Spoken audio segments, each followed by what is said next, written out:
We're all going to share this. Welcome to Dum-Dums and Dragons Live!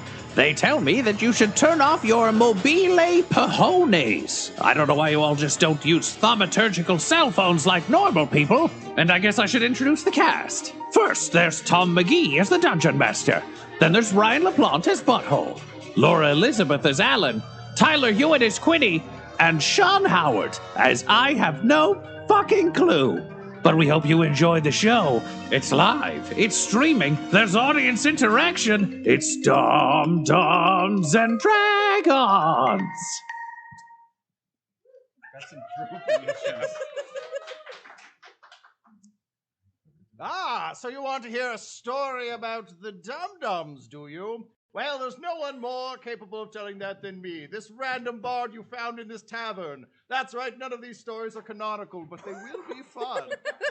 I've heard many tales of the Dum-Dums, tales exclusive to live events, and one such tale shall I unfold today, that of the overstayed welcome.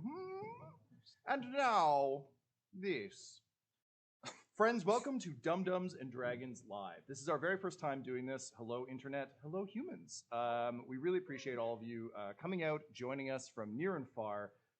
Because this is our very first time doing this live, none of us have done one of these. A, we've never done a live show, but B, we haven't actually played D&D in the same room in like 1,000 years. So please bear with us as we have little bumps and hiccups along the way. Also, obviously, we're not editing this, so like, who knows? Maybe we have monologues that you'll hear for the first time.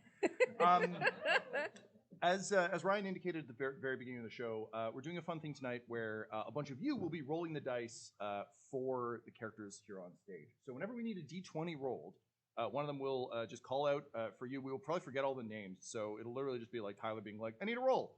Go ahead and roll. I'm going to remember. I'm going to know. Okay. Well, fuck me, I guess. You see, that's where the edits are bad. So please do get ready with your die. Do that roll. We'll add all the math up here because math, you know my feelings on that. In general, beyond that, let's get to it. Let's dive deep into this tale of totally canonical tale of the Dum-Dums. It's a dark night. The kind of night that a story might occur. And indeed one is. There are so many motherfucking zombies. And I gotta tell you, it is not the best night for poor Dave Daverson, who has been minding his cart along the way, as you do. Traffic was surprisingly light on the dark medieval path. But there was reason for that. Everyone else had been eaten by zombies. So Dave was in a tough spot when the best thing that could happen to a Daverson on a dark road occurred, as the heroic forces of the Dum-Dums arrived in the very nick of time. Friends, we pick up in the middle of a brutal battle with the undead. These brain-eating monsters were about to get Dave Daverson when the Dum-Dums stumbled in, and luckily, due to the time of the live show, the battle is nearing its end, its climax. Our heroes put these undead scourges down. And so, Dave huddles against his cart, clutching the pearls that he always needs to his chest. He's towards him out of the darkness, and he thinks he's fucked. There's no one around. This is it. This is it for Dave Daverson, beloved, longtime character Dave Daverson. When all of a sudden, a very sneaky boy appears. Tyler, please introduce your character and tell me how you kill the zombie that's about to eat Dave Daverson. Oh man, alright, yeah. So, my name is Quinny Brownbarrow. I am a halfling rogue, and as such I will be stabbing this zombie in the back. Surprising, but okay. But for a fee, of course, which Dave Daverson and I can sort out afterwards. Should I roll for that, or? Yeah, let's get the rolls going. Grandma, can you give me that sweet crit?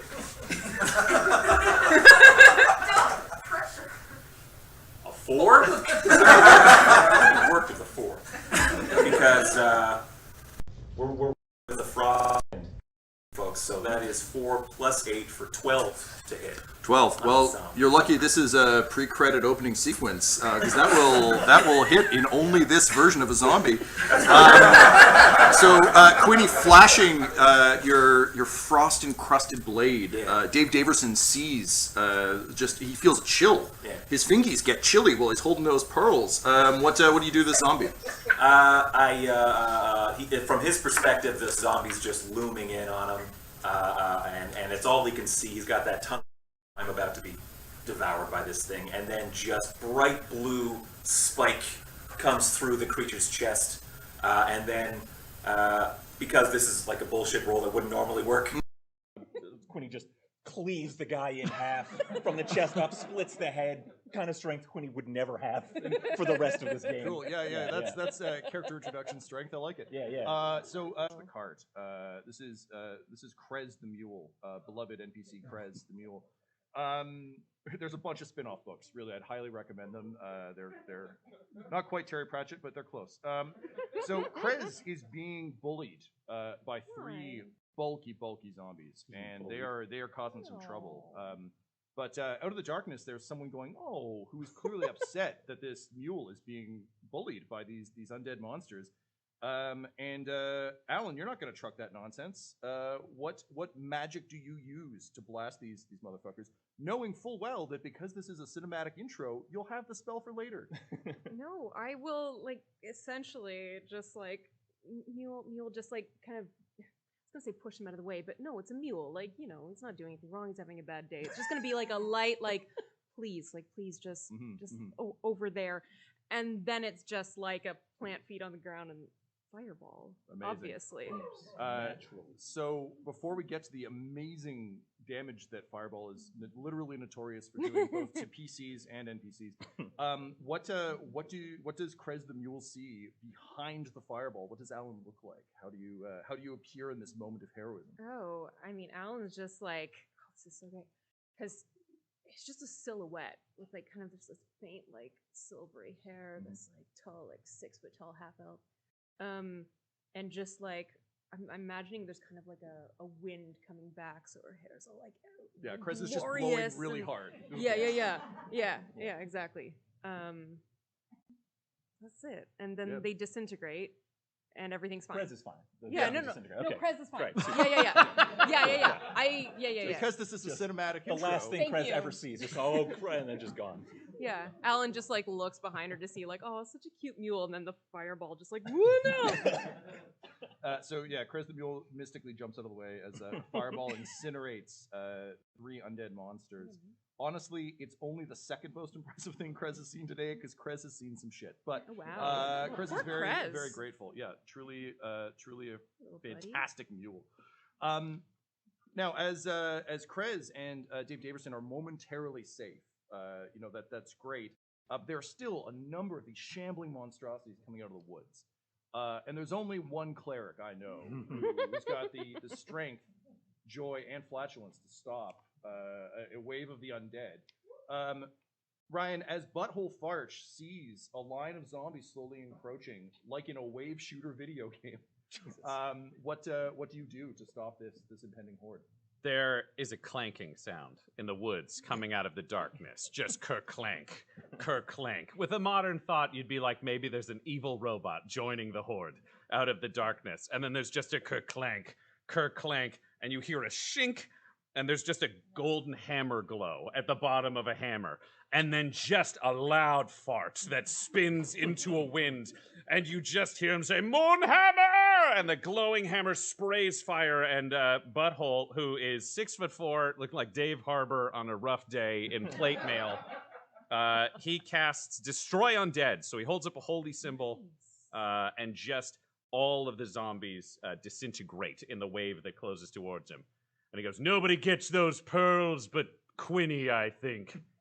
Yeah, we're haggling. We're negotiating. Yeah, it's...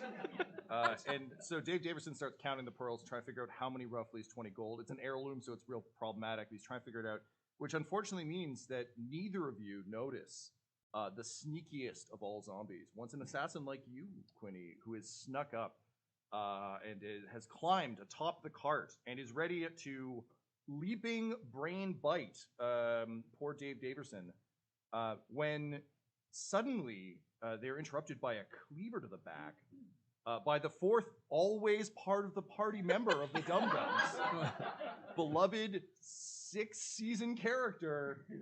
Sean, please introduce yourself and tell me how you dropped this sneaky zombie.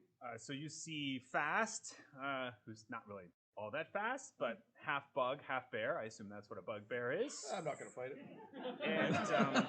And he's put a cleaver in the back, and then he's pulled out 2 meat tenderizers. He's wearing a colander on his head, and he brings them around on the brains as he turns to the rest of the crew, and he's like, I just want to be clear, like, I'm never going to be forgotten, right? I'm just like one of the crew, right? I'm never in the posters, so, you know? Listen, we all know that you're the leader of this group. We're just hangers-on. That's why they call us Bugbear Chefin' Crew. Brings a tear to my eyes. That sounds like the worst shop in a mall. Like Bed Bath & Beyond and Bugbear Chefin' Crew. Yeah, it's right next to the Panda Express. So, having defeated this incredibly complex combat, several rounds, twists, turns, evil butlers, like it was a hell of a thing. Wow. Y'all should have been here at 6. It was incredible. The night quiets, aside from the sound of crickets and of clinking pearls as Dave Daverson counts out how many heirlooms he has to give away. And Dum Dums, led of course by Fast, the leader of the band.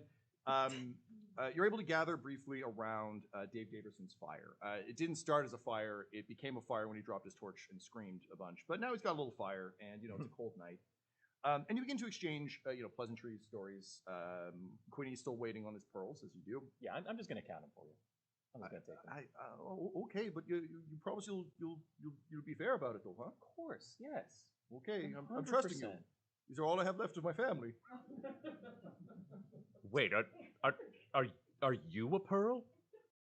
Well, Did you turn your family into pearls and are I wearing them draw around my- Oh, your no. neck? Okay, This okay, is okay. sick. Weapons out. Daverson. he's like, you know what? Maybe I was better off with the zombies. No, it's just, well, you see, my brother and I, we have a matching set of these pearls, and that's one of the ways that, when we get scared, we just clutch them. It's really comforting. And so, but yes, Is it like you sing a song looking up at the stars and you're both looking at the same star? you see, you seem to get it. I understand why you're the leader of Bugbear Chefin' Crew. Yeah, listen, I'd hate to interrupt, but I'd really like to hear some of this song. Like, maybe just the first verse. I feel like it'll help us feel close to your brother. Well, okay, you should first know that my brother and I were both in love with this girl named Noelle. So her name was Noelle, no. and we had a dream about her, and she gosh. rang our bells, ting dong. Often we'd have gym class, though neither of us were particularly good, hence the grabbing the pearls. Anyway, regardless, he's missing, and I miss him, and I'm looking up at these same night stars, and thinking about Noelle, I'm loath to part with him, but fair is fair. You did kill all those zombies, and even that dragon that was in there at the very beginning of the fight. Yep. That was very impressive. So, I just count them, and give them back. Give back the ones you don't need, okay? And he throws you the necklace. Cool. I take it. That's that. Yeah. All right, everybody, I'm thinking we need to help save this guy's brother, Noel. I think it's going to be really important for all of us. Well, okay, look, it's okay. I'm confident the people of the town that I'm headed to will be able to help out because, he said he was just stopping off in Gottfried, and, I'm sure I'll find him there. But I appreciate your help. Maybe if I see you around town, I'll help. And This sounds like one of those smoking guns. That's the thing we're supposed to follow. Well, that's why you're in charge. I always To have me, been. just sounded like a man who made a necklace with his brother with a song that seems vaguely inappropriate to being afraid of things. It really felt like it was more about a person.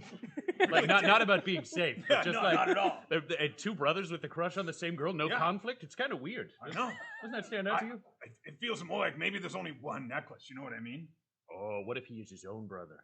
Or he killed the brother. Oh, these are all good. We should follow this guy. Unless, for some reason, the world suggests maybe we shouldn't. Well, actually, the world suggests that very much you should, because Fast, one of the things you were actually the reason that you're all on the road, the reason you brought the band here is you actually headed to Gottfried because you heard some. I feel like we're on the same page. We are, yeah. It's this one. It's page 1. There's like a few more. But you were headed there anyway because you heard that there might be some truths to uncover. And as a lover of obscure truths, Oh yeah, I do like this is what you want. So this is all lining up for you. This Oh, all yeah. makes sense. Where'd you last see your brother, Dave Davidson? Well, Or can I call you DD for short? Well, I mean, I've never had a nickname before. That sounds mighty pleasant. Yes, I was heading to Gottfried. It used to be a big old tourist trap just down the road. You know what? We're going to Gottfried. Oh, what a delightful coincidence. Well, Yes. okay, well, if you could go with me, that'd be great, because I don't want to get killed by zombies. Again. Well, that sounds pretty good to me. Let's protect Uncle Roo over here. Well, who's Uncle Roo? I'm just trying new nicknames. You know, I feel like we could workshop them. I mean, Quinny, you got one? Yeah, Big D. Oh, that's pretty good. Well, Alan? I'm small, so everyone's big first letter of their name. So Oh, that's true. Alan, you got one? Why not just Dave? Like everyone gets a nick.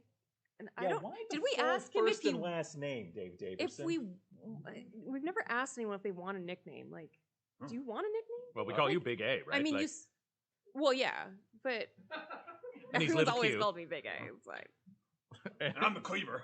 yeah. And Krez is like, he gets it. He's on side. Because it's a mule. Yeah. That makes sense. We really need to get some trauma counseling for that. And so, with a promise of future trauma counseling for the mule well in hand, He's seen a lot today. yes, you know, it's a hard world out there. Also, Dave Davidson is not a great traveling companion. I'm just gonna throw that out there. So together, you spend the night. You get all of your spells back. You get to spend all those hit dice from that amazing adventure we had. And yeah, great. And in the morning, you make for the town of Gottfried. Now, Fast, again, as a seeker of truths, you certainly know about Gottfried, and you know, anytime that you find something has changed about a place, that's where a conspiracy might be starting to grow. You know, and Gottfried used to be a hell of a tourism town. It was renowned for basically just being one big gift shop. Everything there was buyable, sellable. It was amazing for like when you didn't really want to bring a family member back something. Like, it was Think it's about God or Freed? well, got so like neither. Oh, neither. Yeah, yeah. Oh. And wow, all this you- place has changed. Yeah. truly. Godless. So In fact, it needs a goddess. Well, listen, that's what I'm here for. All right, hello, villagers. I'm here from Moonhammer. I'm sure you're all heathens or something. Yeah. Not sure what that word means, but I heard it from other priests. She's great. If you fart, thumbs up. If you're a dick, thumbs down. Come on out, and I'll bless you, I guess. so You should wait till it's like after 5 a.m. Oh. I'll be available later. This may have been an inopportune time, but I'm here. So if you're up, maybe you have insomnia, I can cure the conditions of blinded, deafened, paralyzed, or poisoned. So not insomnia then. No, that one, Oh. I mean, it's a form of the, it's awake paralysis. I mean, sleep. think Explain it how is. it's awake paralysis. Well, there's sleep paralysis when you're asleep and you can't move. So I assume Yeah. awake paralysis is when you're not asleep and can move. Checks.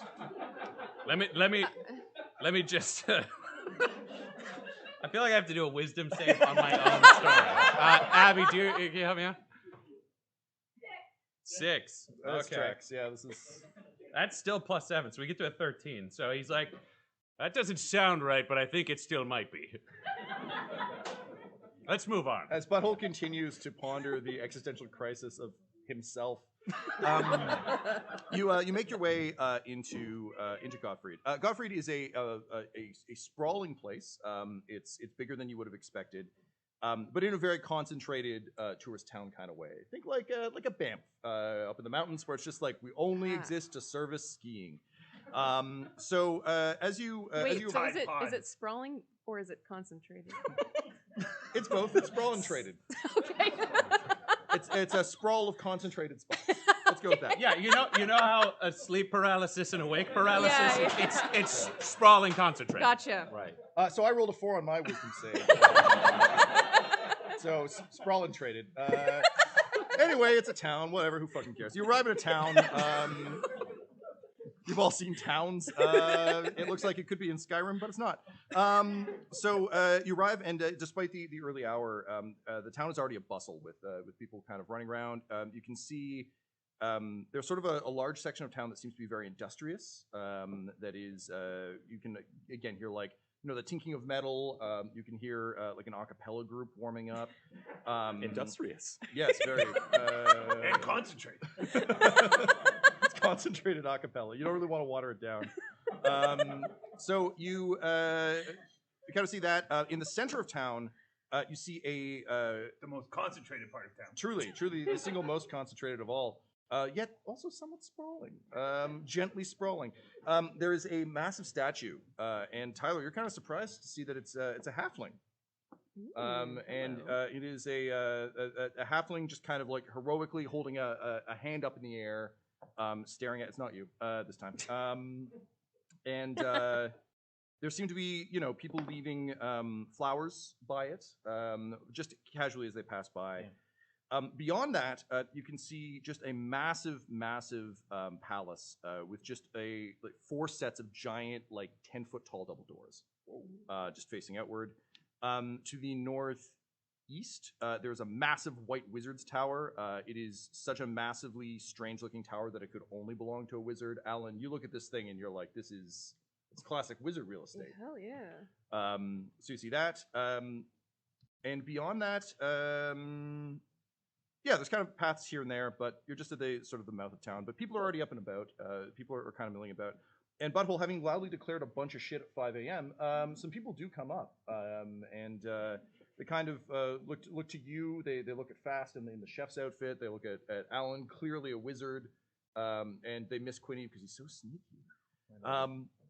And they just say, hello, welcome to Gottfried. Pardon me, but are you here for... and they kind of like lean in quietly and they're like, are you here for gratitude days? Maybe. What are gratitude days? Well, they're the days where we bring tribute and gratitude to the companionship. The lords of the town who saved it from that great evil. Surely you must have heard. Oh yeah, but like tell it again like we didn't. I love the story. Love to hear it every time. Oh yeah, and we love telling it. We sure love the companionship. Well, you see, getting mixed signals here. I think they might not actually like it, but let's find out what it is first. Okay. Then we can find out if you can cook it. Well, I don't know if you can cook exposition, but if there's a way, I'm sure you'll find it. And he just kind of nods and he says, well, you see, once, long ago, that's what we say around these parts. Long ago, there was a great dark lord, the evil royal timekeeper. He didn't actually have any time powers, but he wanted to keep all of time under his spell. So he raised an army of monsters, the Uruk Gluruk, horrible monsters that ravaged hither and thither and high and low. And unfortunately, Gottfried was in the direct path of his destruction. But luckily, an exiled son of Gottfried, Fuzzy Folson, he raised a companionship, and they arrived just in time to steal the evil royal timekeeper's ring, you see. And then the smallest of them, they found their way to the crack deep beneath the town and threw it into a lava pit at great cost. Dear sweet Lem Onad, and he points to the statue, died. The ring bearer died horribly, but his best friend, Fuzzy Folson, he told us all about it and continues to grieve his lost friend. Anyway, all the heroes were there. There was Randolph the wizard. There was Tabby Cat, the angry but ultimately lovely dwarf. There was Larry the Seventh, famous elf archer. And of course those other two that we don't talk about too much. In any case, we were very grateful that they stopped the Dark Lord Royal Timekeeper before he destroyed us.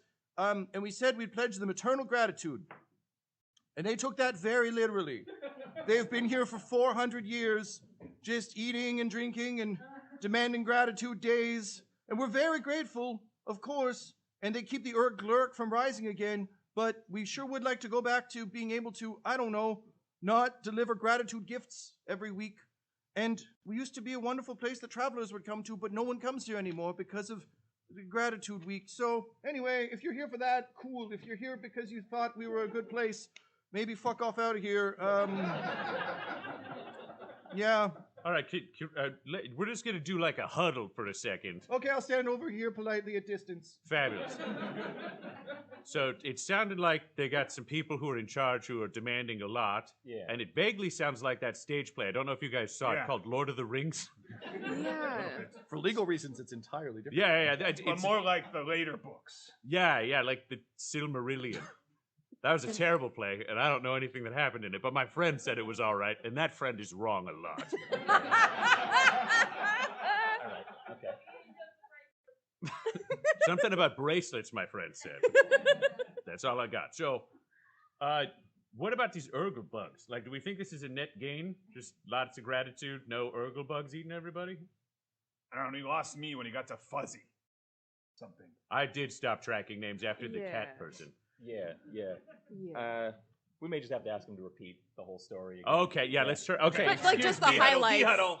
Yeah. in a more concise. can you give us, way. like, let's say you get 3 sentences, and they can't be run-ons, and we're gonna count. Now, Let me just say though, I am interested in. It sounds like you don't care for these people, demanding tribute from you.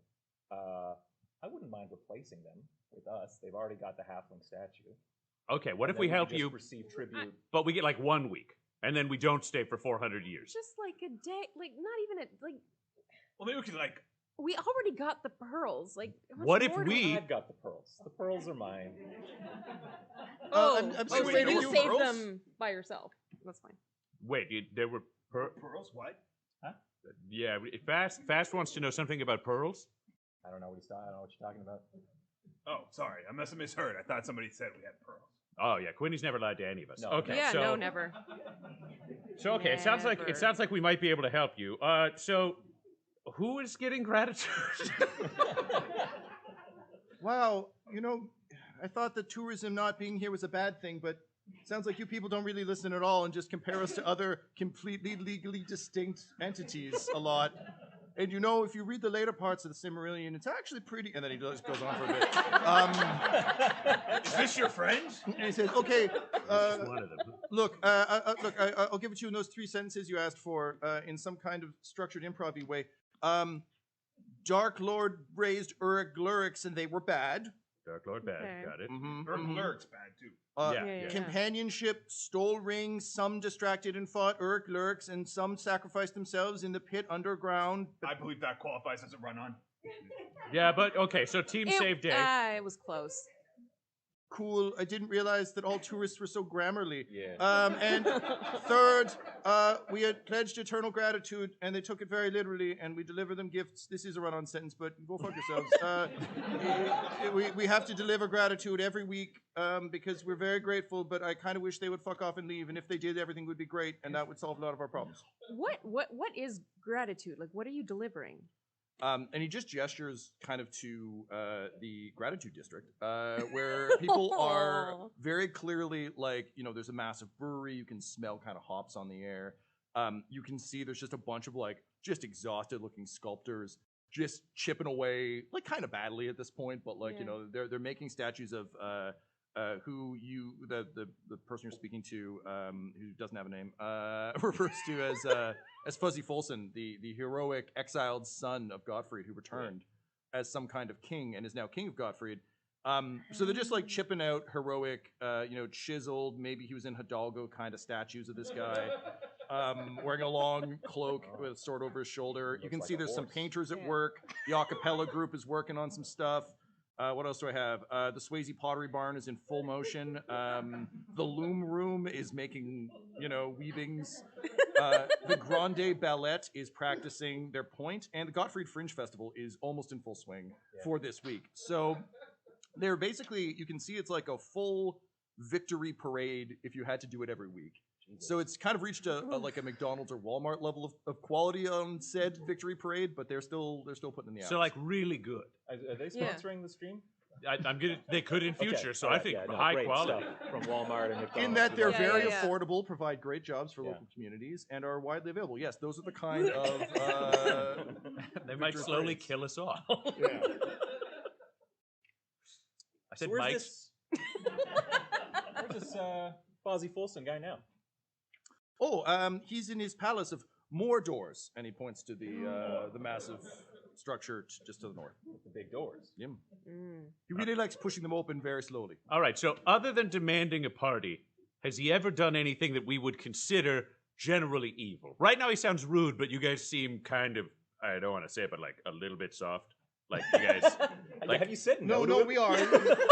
like You said that's we're done. Quinny's cutting to the point, which is like, what happens if you're like, no, we're not doing a parade? Oh no, we are very soft. That's the whole problem. You see, because Oh, well- if the Uruk lyrics rise again, if Randolph's powers ever cease, well, then we'd all just be dead. That's game over. So no, I mean they're pretty demanding, but you know the companionship has kept us safe for generations. They're a lot, but you know they're generally fine, and they saved the whole world over 9 hours. I think we would have heard of them if they're, the whole world. Yeah, I don't know if this is true Yeah. about the whole world thing. So the question, right now you seem kind of confused in your focus. Do you want him around so you don't die, or do you want him to go away so it's great, but then you might die?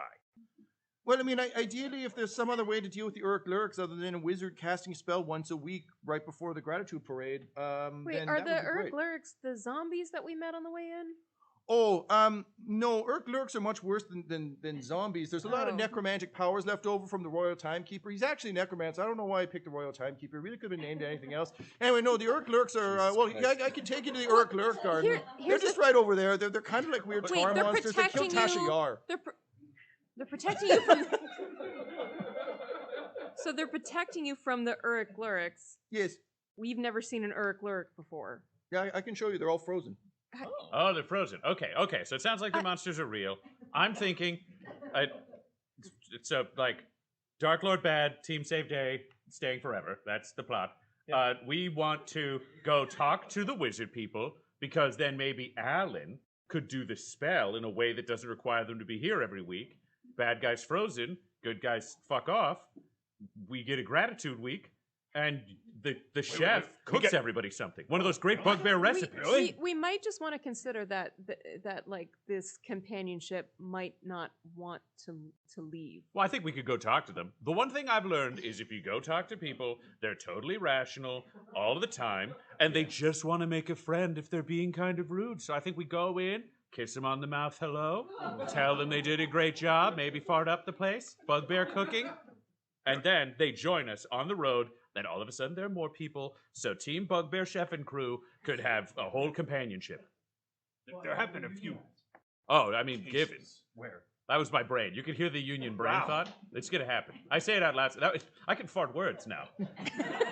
They sound vaguely like that. Can't guy. argue with that. Yeah, it's a classic level 5 cleric spell. Fart words. Speak with colon. Yeah, that Spelljammer expansion really went deep, huh? Yeah. The colon has spoken. Yeah. I think we have to. Guys, 1D&D gets weird. So the person just nods and says, "Well, okay. Well, if you need me, my name is Bup, and Bup? I'll be happy to give you more Bup? exposition if you need." Yes, Bup. Bup or bub? Bup. Bup. There's an umlaut on the U. It's silent though. It's a silent umlaut. I'm just gonna I was gonna erase say, it then. that I'm was- just gonna erase yeah, the no, umlaut. that's That would normally make it Bupe. Yes, But I know, it's but Bup. More We're like gonna a get it Bupe. right, like the Yeah. locals. yes, yeah. Bup. Are you speaking with your colon or? Well, I mean, my name is Butthole, and his name is Bup, so Bup Butthole. If we got married, it might work. Well, also, what is an umlaut but a colon turned sideways? That's from WandaVision. I'm just gonna say, as Ryan, I think we can call this now. I'm good. Like, that's our adventure. Thank you very much. And that brings Act 1 to a close. That's part 1 of 2, or maybe 3. Just kidding, we are going to get kicked out of the venue. So that's part 1 of 2. Now you can go to the lobby and get yourself... Bub says that's the local call to gratitude work. We play an act break every time we have to get back to work. And with that, he sighs and he just puts his what stupid job is he gonna do? He just slings his tutu over his shoulder and says, "Well, off to the grande ballot," and off he goes. So your task seems clear. The companionship is stuck here. Butthole's colon made it so. Sure. You gotta do it. You've arrived in town fast. You particularly, you're always looking for a good conspiracy or truth. And it seems like there might be something going on here that's not so great. Butthole wants to make some friends. Alan, that's a pretty sweet tower, and who knows what cool mage tomes might be there. Yeah. Yep, you already knew that. I'm just reminding you. Shit. And Quinny, you've got some pearls, which is cool. Yeah. But you heard rings, and those are usually pretty expensive. Also, there's some other fucking halfling.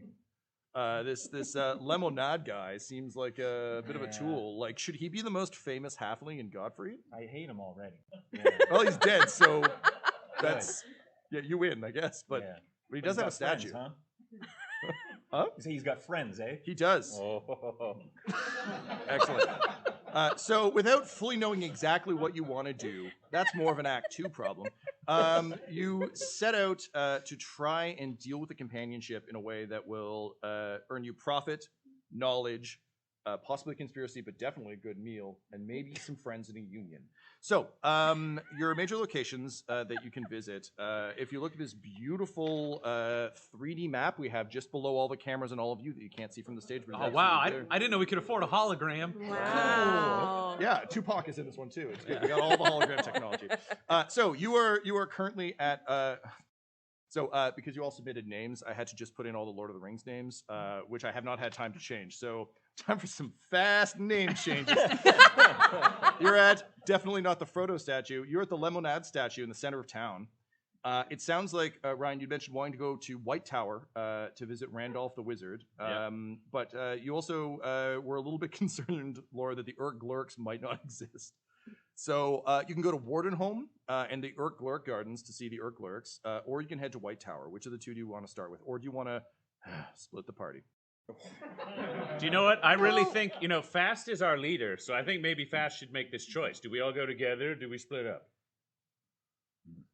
Well, who wants to do what? What? I mean, the strength of your decisions is the indecision. leader. I like this democratic style. All right, Alan, what do you want to do?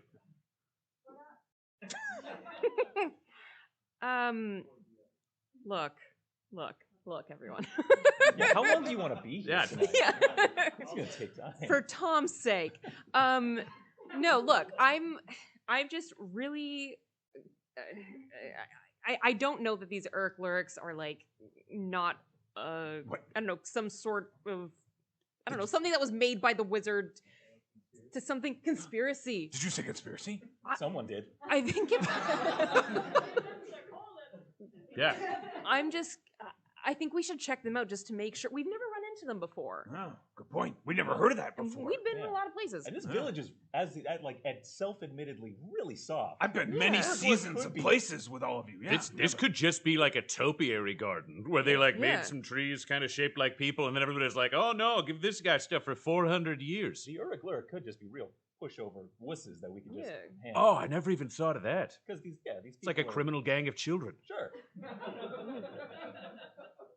What if it's just abandoned neighborhood kids wearing masks? I mean, Well, I thought we were going somewhere, Alan, when we started, but I think we're talking about child labor now.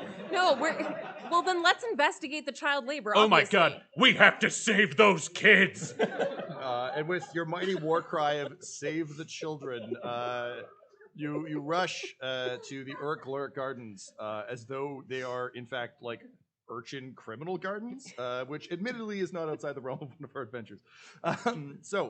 You run down an idyllic, clearly New Zealand path to arrive at a Tim Burton gate. So just like an unnecessary amount of curling wrought iron. sure, yeah. And there seem to be dark clouds above this that only exist here. In the distance, you can see what looks kind of like a glorified lifeguards station. So kind of like up on stilts, and then kind of somewhere between like a fire watch tower and shitty okay. like. There's not like a pool. There's no pool, it's just a garden. Yeah, but it's that level of no one cares about this. Got it. Okay. Guys, they built a swimming pool for the Urk Lurks, and they're keeping them safe. They're not monsters. They are so soft. It's not them, so you have to swim at your own risk. Oh, maybe they teach the Urk Lurks to lifeguard. You know, it's teach a man to fish, and then teach his friend to be a lifeguard, so the man doesn't drown. Right. Yes, that classic saying. You make your way through the rusted gate, and around you are nightmares. Anytime Marvel's gone just hog wild on symbiotes, it's that kind of nonsense. So these Urk Lurk are, they are all sort of frozen in place, but scythes for hands. One of them is doing that weird when Venom gets loose and has to leap around like a little idiot, like that kind of Little idiot. that kind of situation. There's a couple of larger ones that look like they might be like a mid-Resident Evil fight. So generally speaking, these are bad things, and you can understand kind of the fear that kind of still lives. Can all of you please roll me a perception check? Tyler? Alexander. Abby, what do we got? 13. Okay. A nat 20?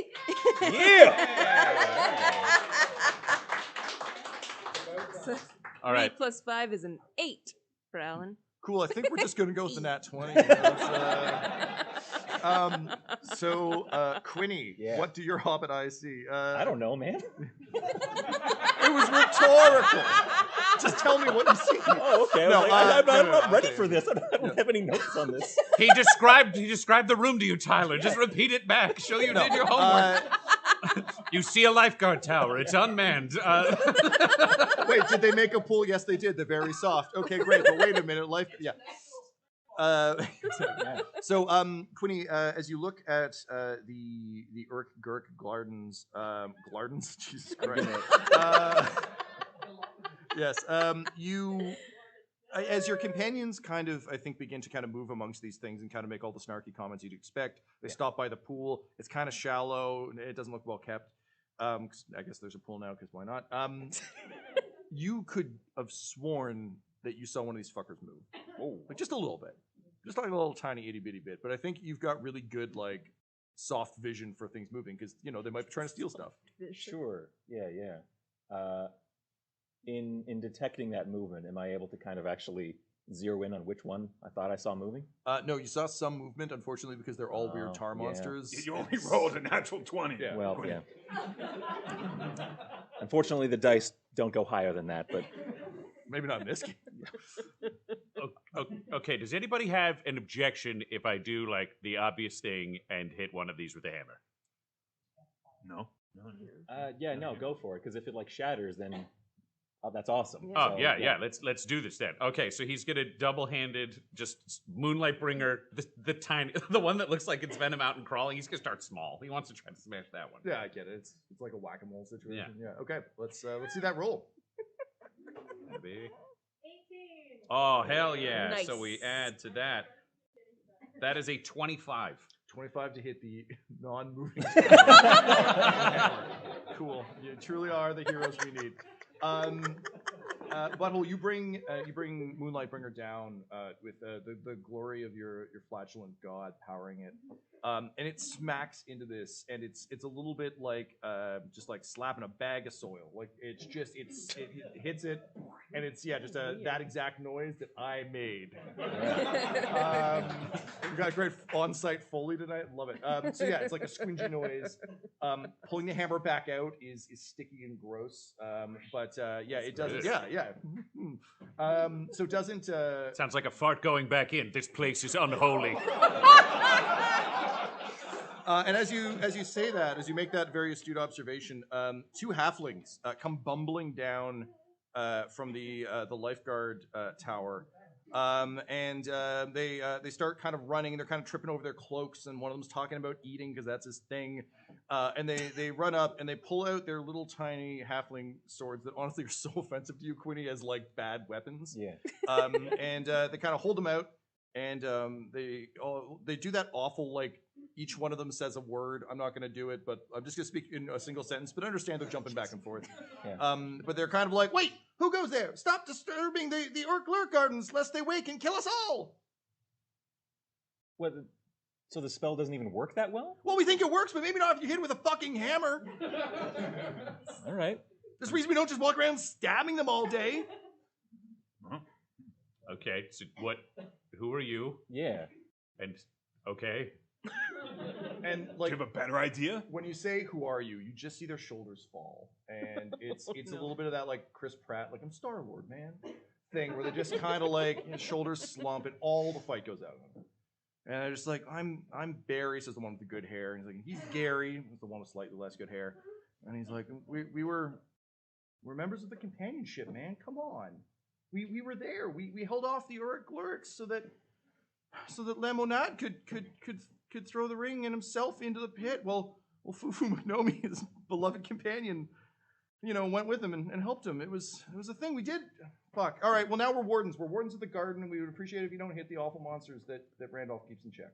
Well, we're looking for a more permanent solution to the gurky thing. So Can't even get respect for a horrible monster garden these days. Why are we respecting a monster garden? Like, Yeah, listen. why is that important? Well, look. I'm with Alan. We all want to destroy the ugly jerky. So how do we do it? Well, I mean, no one can stop them forever. Randolph has to keep casting his spells. He wouldn't have been able to do it when he was Randolph the Grey, but after he died and came back as Randolph the White, he's pretty good at it. No, our job is just to make sure no one comes in here and does exactly what you're doing. Although, and then they both in unison kind of like clutch each other's hands and look to the sky, singing a song that you sing when you look to the sky. Is it the Noel song? It is the Noel song. No. I wanted to know if it was regional. Yeah,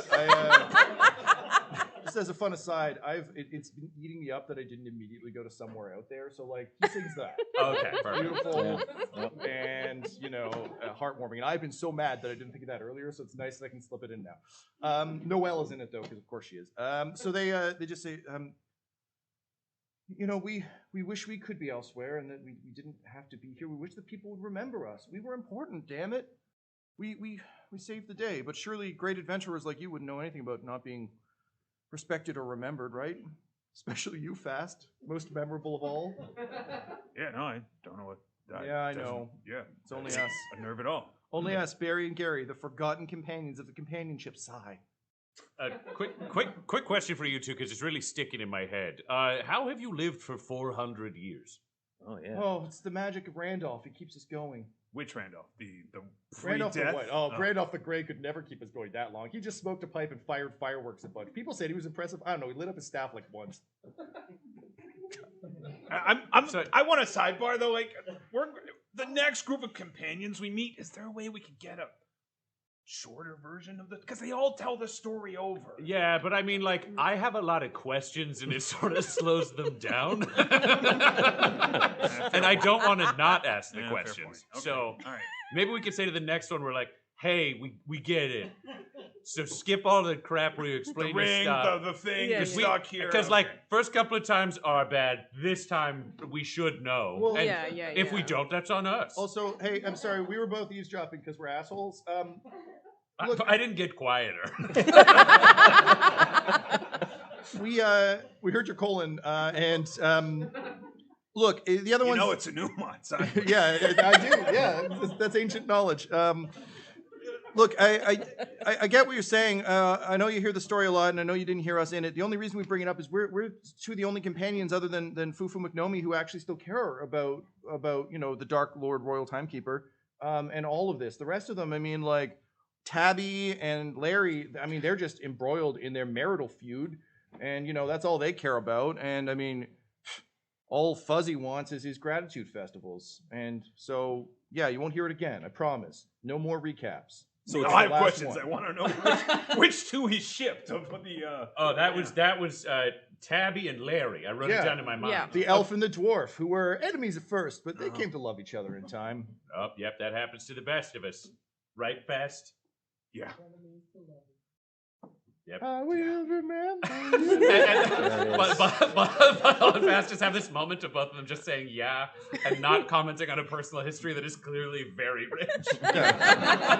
Honestly, So about that tower. Yeah. You know, why don't you guys come with us to go talk to this Randolph? Maybe if we all work together, it'll turn out you two come up with the way to stop the ugly jerkies, and you're the heroes, and then you become real heroes by fucking off after you save the day. oh, yeah. If we're famous elsewhere, we don't need to stay around this shit town. All right, we got 2 goals. Let's save the town and make these 2 little bastards famous. And Barry turns to Gary and says, fuck yeah? Gary says, fuck yeah. They're basically the same person. Amazing. So having decided to help Barry and Gary get famous so that they can leave, you decide to go visit Randolph in his White Tower. As you approach Randolph's White Tower, which again, very classic wizardy tower, famous, of course, from the book The One Towers. That one tower. Yeah. You notice that there's yeah. an incredibly strange, poorly built kind of like pile of dirt with like sod on it with little like a hint of grass, an attempt at grass, and a large circular door that has been piled near the foot of the tower. And around it, there's kind of a shabby garden. And I mean, Quinny, I know you don't know anything about gardening or farming, of course, because you're a cool badass. But if you did, this is bad. This is a bad garden. This is not a particularly well kept garden. It is kind of there for show. And as you approach, the door flies open, and an intrepid little halfling, kind of round, smiley face, could have been one of the Goonies, I don't know, comes out and he just takes a big sigh, and he says, "Oh, it's just another good day to remember you, Lem." And he has a big tome under his arm, and he goes and he sits in his garden and he begins to write. Oh, hey, Quinny and Alan. What? I feel like Fast and I kind of took the lead on the last one. So you guys run this show, okay? All Find right. out everything we Yeah. need to know. No mistakes. What? No mistakes? Yeah, you guys are the smart ones. Do good. Okay.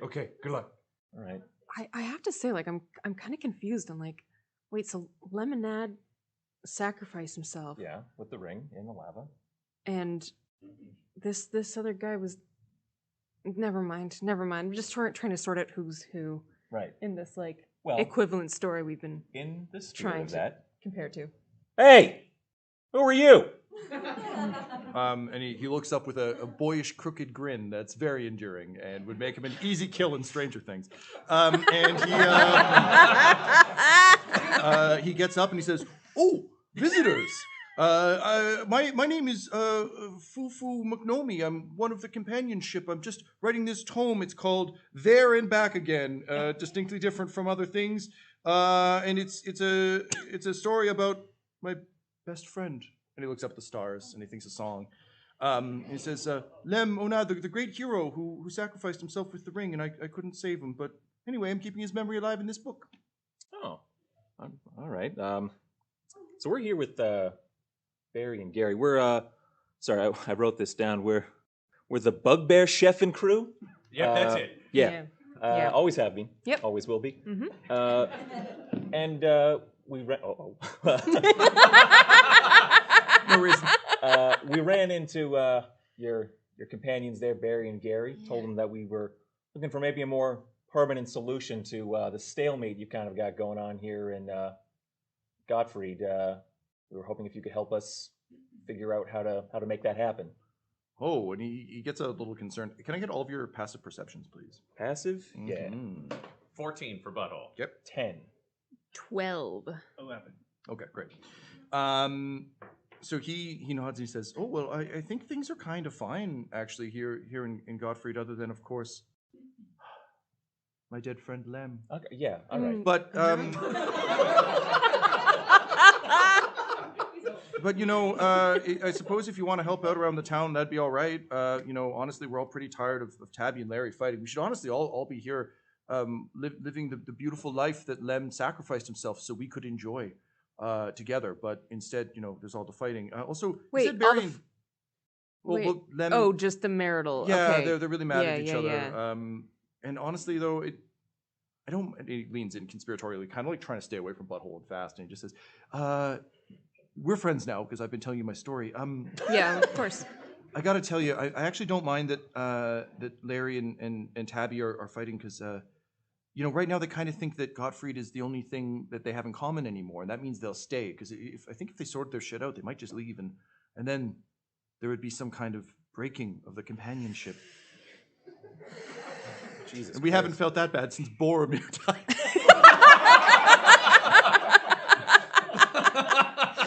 In any case, I do have a question for you, though. I noticed you said that you're here with Barry and Gary, but I don't see them anywhere.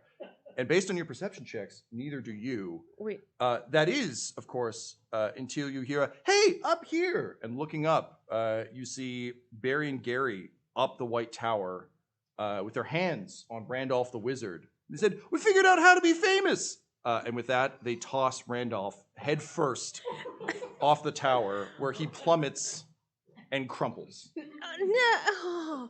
Well, now we have to put them on trial. And that's where we'll leave it for now!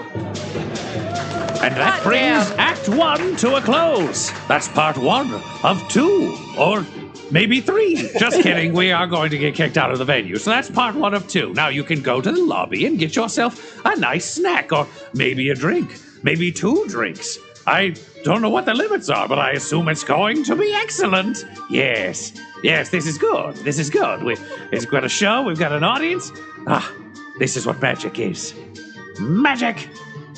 Come back for more Dum-Dums and Dragons. I mean, when they flip the little lights like they would do in any theater.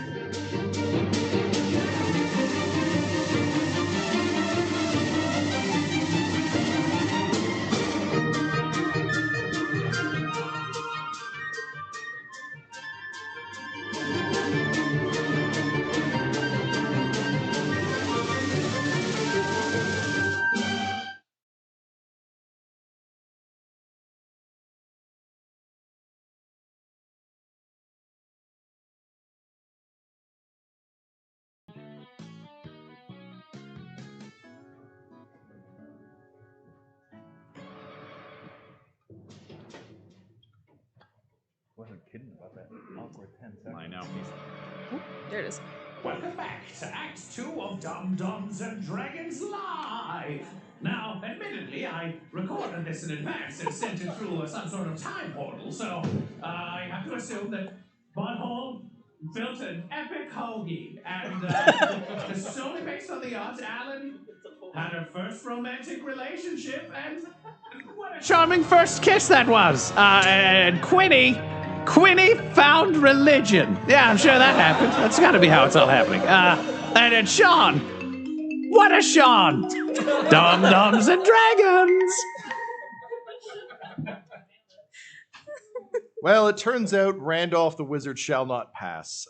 He has crumpled in a broken mess at the base of the White Tower, having been thrown by Barry and Gary, the forgotten halflings of the companionship. Bugbear Chef and Company, aka the Dum-Dums, you've arrived in Gottfried to attempt to unravel the mystery of the companionship. A bunch of legally distinct fantasy heroes who have overstayed their welcome in this small town, as well as help out Dave Daverson, the NPC who's been with you the whole time that no one has talked to, whose brother is missing, as well as his pearls. Currently, you are talking to Fufu McNomi, the remaining companion of Lem Onad, who was there for his heroic sacrifice and is currently documenting the whole situation, only to have Barry and Gary, in an attempt to gain fame, throw the wizard who's been holding the Urk-Glurks at bay off of his tower. Now, Alan, I know you'd wanted to cast some magic as he fell. Unfortunately, due to passive perceptions. I don't know about wanted to. Thought about it. Fair enough. Yeah. Butthole's just racing up and he's like, please let his head be in one piece. Please let his head be in one piece. It is. Okay, I would like to cast Revivify. All right. So note, it does not return limbs. I understand. So Butthole, you rush up, and like Fufu is like freaking the fuck out. Like this is a bad situation. Barry and Gary are high-fiving each other. And I feel like our motivational chat with those two went a little awry. So Butthole, you cast Revivify. I know the answer to this, and I hate it. But what does this look like from your flatulent god? What is this power? Paint us a horrific mind picture. All right, so he's looking down, and he knows that functionally he has a good head and a not great torso, and the limbs are spaghetti. So he needs to make a fart bagpipe out of this guy's torso. So he squats down in his armor, and he reaches back, and he undoes 2 screws to open a little butt flap. And then he goes down, and luckily he doesn't have to do this guy's mouth. He instead goes to a hole in the torso, and he just squats down over it, and he starts farting in, so the guy's chest inflates. But it's all going out the mouth. You can see the magic, and he's like, well, this isn't gonna work. So he reaches down and plugs the mouth, and then he starts doing CPR while rhythmically farting into the torso, opening the mouth to let it exhale. So in the end, he's revivified, but it tastes like his own farts. Now, Fast, you've been with the party a long time. How do you react to this? It just never gets easier to watch. No, it's horrifying every soul, time. It's arguably a war crime, except they come back. Well, is he back if he's just a non-walking instrument? He's back, but he will never be the same.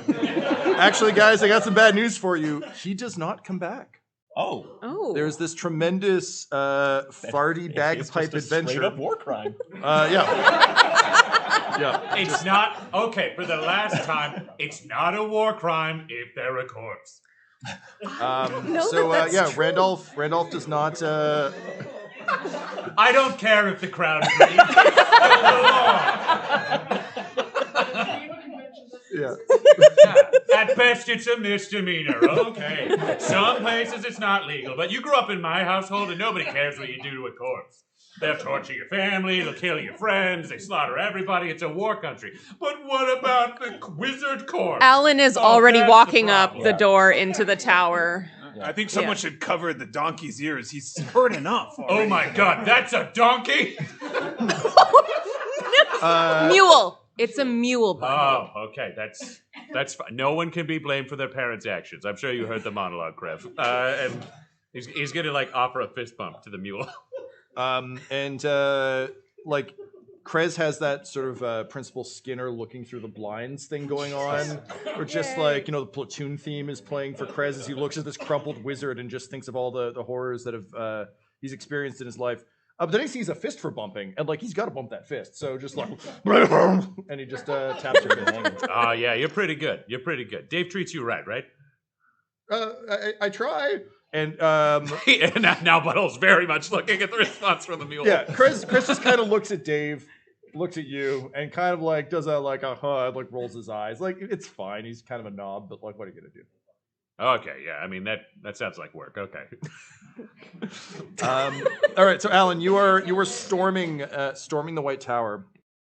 As you begin to sprint up the steps, you notice that this place is dusty as hell. It is very, very like the steps have a layer of dust on them that your feet are disturbed. There's little halfling feet, but otherwise, like there's a thick layer, and the place seems to be in a state of disrepair. Oh no, guys! I look back. Anyone followed me? I'm back. Okay, yeah. I'm here. I don't know. Is it possible that it literally took all of this guy's concentration to keep those Glurix. Whatever at bay? Why? What makes you think that? Well, just look at the place. What, it's a mess? Yeah.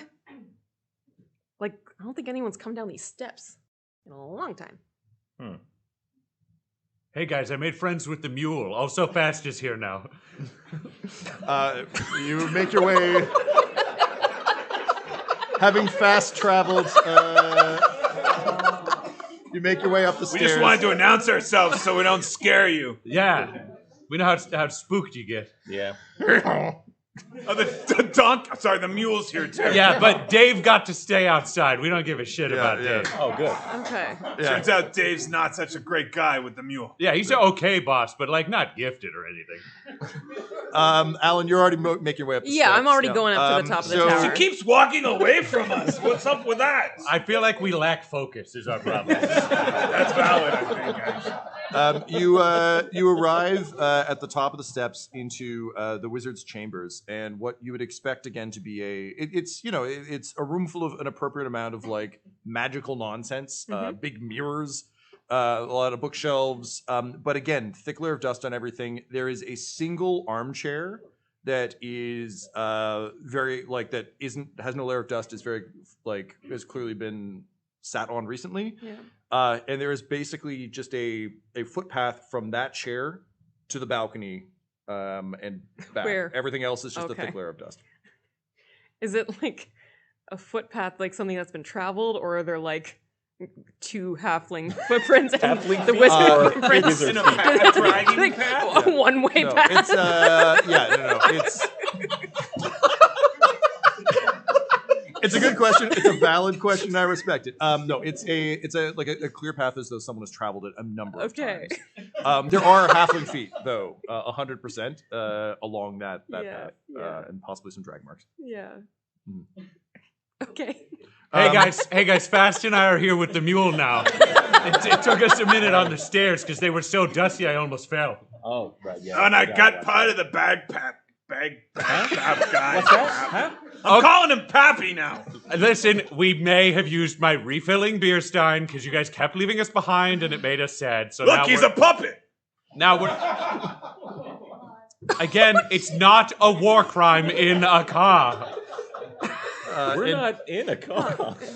That's a reasonable point, but this time it's not me, so I feel like I have to defend him as hard as I defended myself. I appreciate that. Well, I mean, I'm starting to wonder what kind of quality of life this guy had. I mean, look at this. He just sat in the Bag chair. pap guy? Yeah. Bag Yes. pap guy. Pappy, yeah. He just sat in the chair, and then he stands up and goes over. Where does he go if we're following Yeah. this track? To where the halflings are standing, I assume. Yes, but it's And then over! There, look at him go again. Alan. Do you cast any magic this time? Is there anything? No. Is there anything to suggest like what spells he may have been casting? Can I like look around? Any books? Yeah, we don't care that they just threw the corpse over the balcony. Okay, do you know, I'm already gonna dead. Fast and I'll arrest these two. You guys do detective shit. Okay, your rights are, as far as I know, the local laws. You murdered a wizard, which seems bad and seems like team evil, and no one should murder anyone to get famous, right, Fast? No, I agree, but I feel like we're a little to blame here. Okay, I want to admit, We're the people that got them all hyped up to get famous. this feels like the thing we can say during the trial, but perhaps not during the arrest. Yeah, because now we can leave, right? Because you want us to leave, and now the garden's free. You go hammer all of them because we killed the wizard who was stopping you from killing them. Okay, step one, we're gagging you two because I can't handle any more conversation. And then step two, we're also tying you up because you guys have to go to jail. Maybe murder's legal here. I don't know what they do in the city. So just shut up. Shut up and sit down. And we're going to make sure you don't run away. They do. Are we- Alan, can you please roll me? Let's go with Arcana, or like, yeah. I imagine you're more so reaching out to kind of the mystical energies. Yes. Yeah. Absolutely. 15. Ooh, nice. That is a 21 total. 21, amazing. And Quinny, would you also be investigating? Yeah, I would. All right, let's get an investigation roll for Quinny. Grandma, hit me with that D20. 13. Nice. And sorry, what's the check? Investigation. Investigation. So that's a 17 total. Excellent. Okay. So, Alan, you reach out sort of through the spell weave and kind of try and attempt to see what latent energy you can feel in this room in terms of spells that have been cast, and you are shocked to find none. It doesn't seem that any spells have been cast here in quite some time. There is a latent sort of magical. You feel sort of latent magical energies. Yeah. But almost like someone lit a fire a long time ago, and there's just a faint hint of smoke still in the room, but in terms of casting spells, nothing's happened from up here in a long time. This was all for show. Quinny, with your investigation roll, you're asking about his quality of life. There's no food, no drink. There's nothing up here. The bed is made and clearly has not been slept in quite some time. It would truly seem that he moved from the chair to the balcony and back exclusively. Without taking in food or drink or anything. Yep. No chamber pot in sight, which is a huge offense to Butthole, I'm sure. Ugh. Hopefully he farted a lot. Well, he did recently, but it wasn't really his choice. Otherwise, he's going to heaven like an asshole. Did anybody see two little annoying people waddle past? No, they're tied up and kneeling. Yeah. They're doing their job. All right. You saw one. It's quitting. Yeah. And the other two are gone. Am I getting that right? Barry and Gary are tied up. They are tied up. And Yep. okay. And All we right. got foo-foo They're with just, us, with, right? when you're a bugbear, you're tall, and it's real hard to see halfway. Oh, there they are. Yeah, there you go. Look, as someone who's worn a lot of colanders on my head in my time, like, it can really obscure the vision. Yeah. Guys, this wizard, he just, as far as I can tell, sat in this chair and walked to the balcony every day and Not did even nothing casting else. magic. Not even casting magic. No, Wait, so he didn't do anything at the window? not for a long time. Okay, so then he wasn't the thing stopping the... I'm going to throw out a name and just say we call him Uggos, because I cannot Sure. keep track of Yeah, this. yeah, sure. Ugly, blah, blah, sure, no, Urkel, whatever. Urkels, Yeah. So the Uggos, clearly not being stopped by this guy's magic, because apparently all he did was walk from a chair to a window, which does seem like an old man thing to do. And I can't cure someone who dies of old age. He did not die of old age. But what if he he was did? a puppet and he was already dead? Well, no, you made him a puppet. Yes, No, but no, before no. that. No, puppet. but Someone else. there's a limit. You can bring people back. You should have been able to bring him back. That's what I'm saying. If he was just walking from the chair to the window and then he died that way, then I could bring him back. But I couldn't, which means either his internal organs are also limbs that I can't bring back, possible, or far more likely that he was already dead, so I was just farting into a dead guy. And that means that Which- Barry and Gary, they knew he was dead. They're on it, and Alan just like slowly turns to look at All right, listen up, you Barry little and shits. Gary. Was he already dead? And he just takes the... wait, who has the worst hair? Gary. He feels like he's more likely to cave because he has slightly less good hair. So he's got something he's got to prove.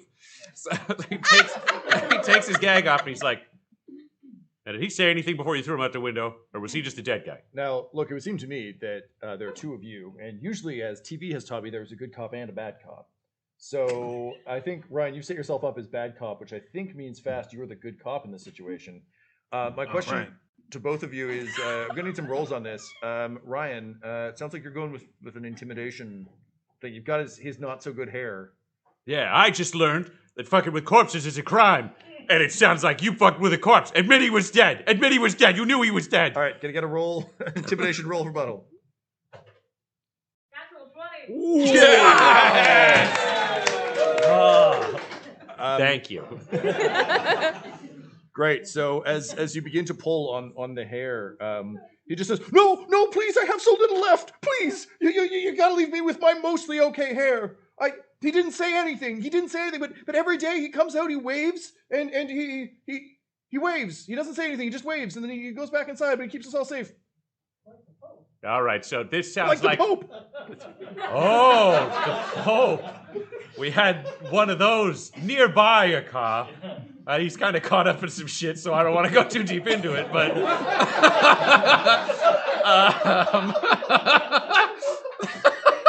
Jesus Christ. Well, yeah, the wizard didn't say anything. Yeah. No, that's We fine. definitely thought he was alive. And he looks at Alan. Yeah, so no, this sounds like a weird puppet thing. This doesn't Yeah. sound like we had a living wizard, so... Wait, let me try good cop. Oh.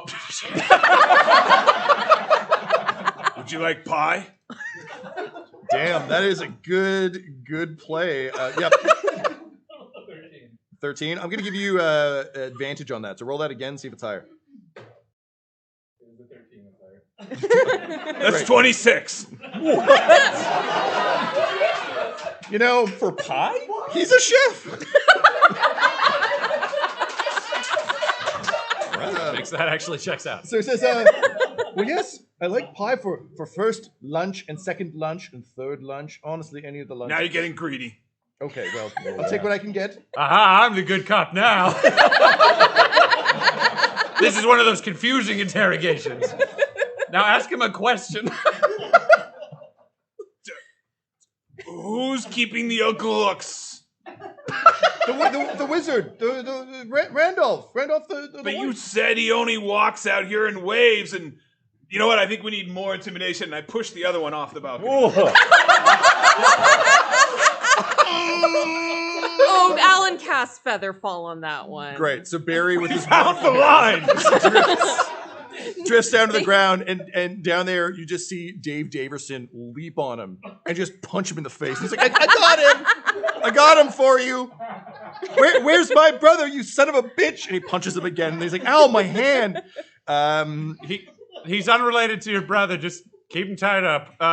Okay, fast. I don't think they actually know anything about the conspiracy. Yeah, Gary's just like, look, no, Fuzzy Folsom said that Randolph was keeping us safe, and I thought Fuzzy was true. Okay, he's our king. I'm glad I didn't gag you until right and gag down. There we go. I thought I wasn't going to get anything out of that last bit of yelling, but it kind of added up. I think Fuzzy might be an asshole.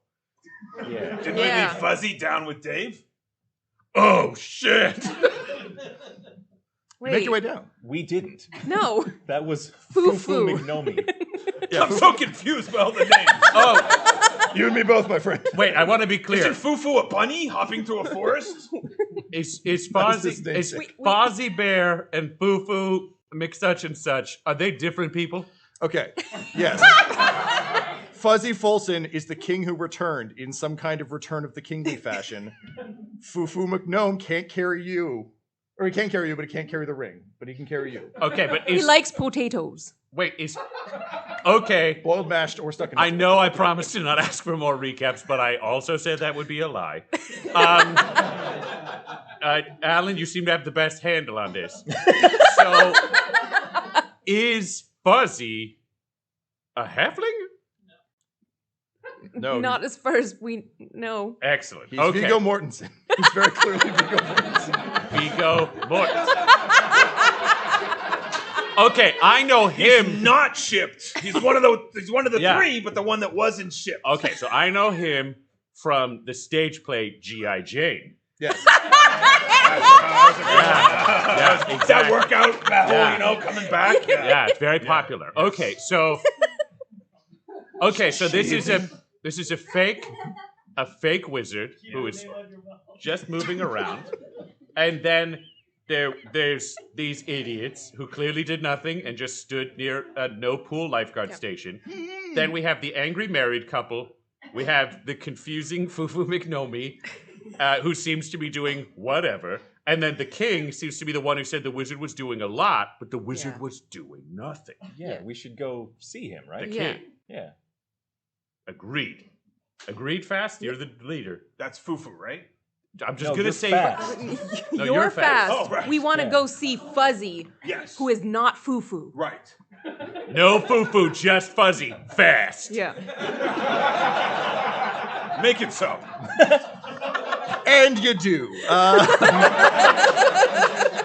Leaving poor Foo-Foo McNomi Gamgee to his book and his horror at the death of Randolph, you quickly rush to the Palace of Mordor's.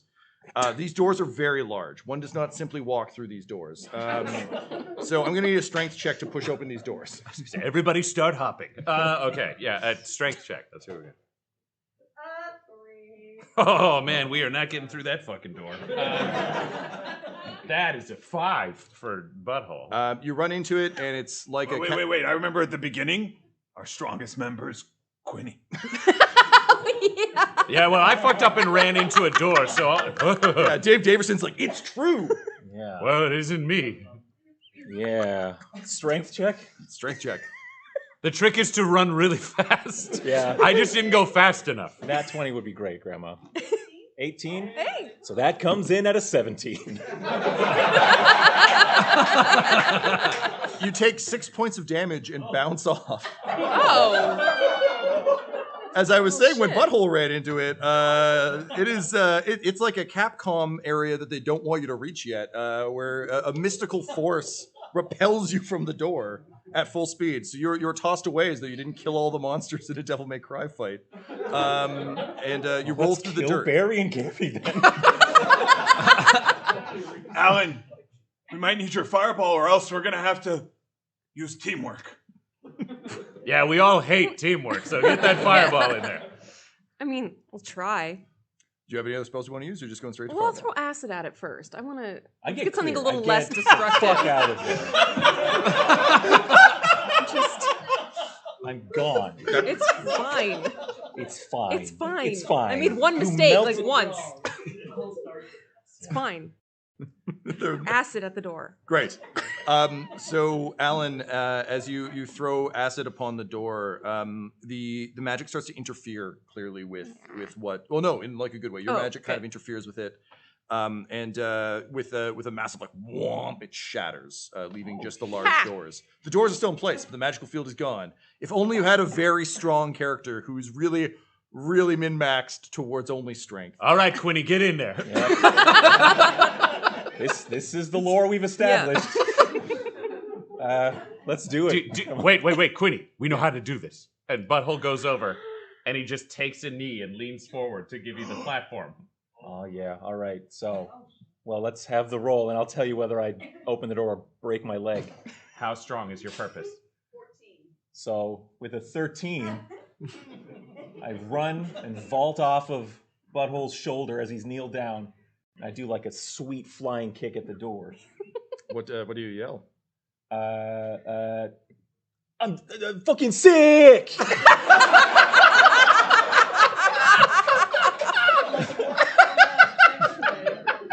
Okay. I'm just waiting for Tom to say, we cut to the hospital. We cut to the graveyard. Quinny, you boot the door. Luckily, there is no magical field, but you are also not strong. Oh, no. So you boot the door, and it moves just a little bit, and then you just slide down. You don't take any damage. Okay. You just slide embarrassingly to the ground. Right. I'm like, it moved, though. Did you guys see that? I saw that, yeah. Listen, That counts as open. I'm worried you might be fucking sick. No, that was like, let's open the door. I just follow him now. Yeah, he's making sense. Great. You scooch the door open rather than actually pushing it. And do that awkward shuffle thing through where, like, you don't really want to open it. Sorry, wait, I gotta take the colander off. Okay, here we go. Yeah, you Indiana Jones the colander back in. And as you're through, you're met by yet another door. Looks like a large wall. It's more the doors. minute- It's just going to be more doors. The minute you all the enter, way. there's just a dramatic like, and the doors are flung open on the interior doors that are clearly much thinner and easier to push if you're just a guy. Throws them open. For some reason, his hair is wet. It's, he looks heroic as hell. He just got out of the shower. Yeah, I mean, somewhere. But he also looks rough. Like he's Viggo Mortensen by way of Robert Baratheon now. So just kind of like, he's been living large. He's got like one of those comically large chicken legs in one hand. And like, he just kind of stumbles out and he raises up and he's like, it is not yet gratitude time, I don't think. Like reaches for a pocket watch and like just pulls out just a wine sack and he's like, close enough. And takes a swing. And he just looks at all of you and he says, the fuck tribute did you bring? All right, so spoiler alert, your wizard was dead and wasn't doing any magic, and gasp. Your halflings are murderers now. And I mean, Fufu seems kind of sad, but that doesn't really add up to anything. Yeah, no. What the fuck is going on? Can I get some checks on this to see how you're taking the scene? And he is reacting in a large way to all this, but kind of in that way that, again, a distinctly different character who kicked a helmet really hard reacted. So there's just a lot of like face acting, He's just thinking of all of his Eastern promises and having a real hard time. So how would you try and determine how much of this he knows through rolls? Is it through, are you observing him? Are you like actively, what's Butthole's all about that gut, man. He's just got to trust his instincts. Yeah, great. 11? That's okay, because we are in the gut zones. That is an 18 Right, with so, insight. Fast, how are you trying to parse this out? Acrobatics. Great, love it. Are you doing them or Yeah, hoping I he am will like, do them? I do a cartwheel, a spin. It's also an 18, and then I like point at him. We're gonna come back to that in a second. Alan. Investigation. So Yep. looking for like subtle signs of, whatever. What we got? Oh no, you got to roll again if you missed a Yeah, bucket. yeah. Jack die. 17. Hey, that's a 23. That is much better than the floor. Yeah. So acrobatics is on the table. I would like to use it. I would like to do that. Tyler, I gotta ask, is Quinny trying to use acrobatics to understand what's going on, or is he just trying to show up fast? Because Fast just did some pretty fucking good acrobatics. Yeah.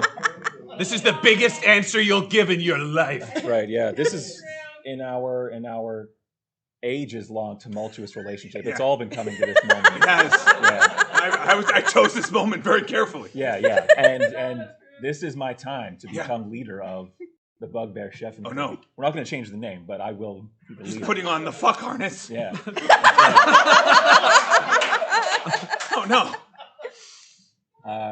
And I would like to use acrobatics to show him up. Sure, go for it. Yeah. Hit me with that roll. I point at you like you're rolling. Yeah. 15. So that's a 25. Fast actually has a tear running down his face. Well, the incredible thing with this is, though Fast caught it out of his colander-enhanced peripheral vision, no one else was paying any fucking attention to Quinny because they were trying to figure out whether or not Fuzzy was lying. So, cool, you win. No one cares. The rest of you notice very much. I'll always care, Quinny. That doesn't matter to me.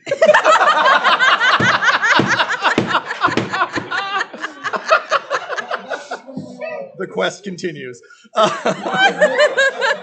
The rest of you notice that Fuzzy is doing a hell of a shit job at pretending that he doesn't know anything about this. It's a lot of what? Oh no! Oh jeez! And when you point at him, he just freezes because that acrobatic like cartwheel to point, like that is what the Rangers taught him back in the day. His old friend Ranger the Ranger used to threaten him with that all the time and call him a louser, and it struck him to his core. So he freezes and he says, "Knowest thou my deepest secrets, my deepest shame, acrobatic pointing bear?" Sadly, Fast has turned away and is just staring at Quinny with a tear rolling down his face. Yes, Fast knows. Now, confess or he'll do more flips or something. I'll never do a flip again. God damn it. Careless whisper just comes in.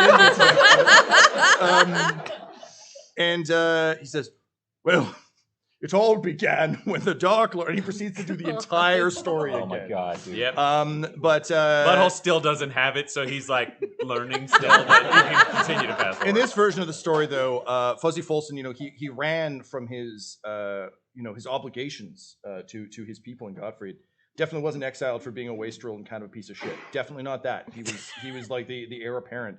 And sure, it became a cool, thriving democracy while he was gone. They abolished the monarchy. Everything was amazing. But, they were just waiting for their king to return, and he did, and it was great. He came back, and he solved everything. They stopped the royal timekeeper, and, it's fine. Everything was great. The ring got destroyed, and here we are. But as he goes, he starts to break down a bit. And he starts to, he has tears in his eyes. And he just says, "And surely you can't blame an old broken down king for wanting to live the legend, a little bit, to be the hero for once. Then the Glurk haven't killed anyone since I struck my deal with them. Well, no one of note, at least, and everyone was content to believe in Randolph. Isn't it wonderful?" Back up. Okay, you're gonna need to walk us through the deal you made with the ugly ducklings. Well, based on your roles and the acrobatics, I think it's safe to say that the Glurk were too powerful for any of us, truly. Any of us, any one of us, any of us at all.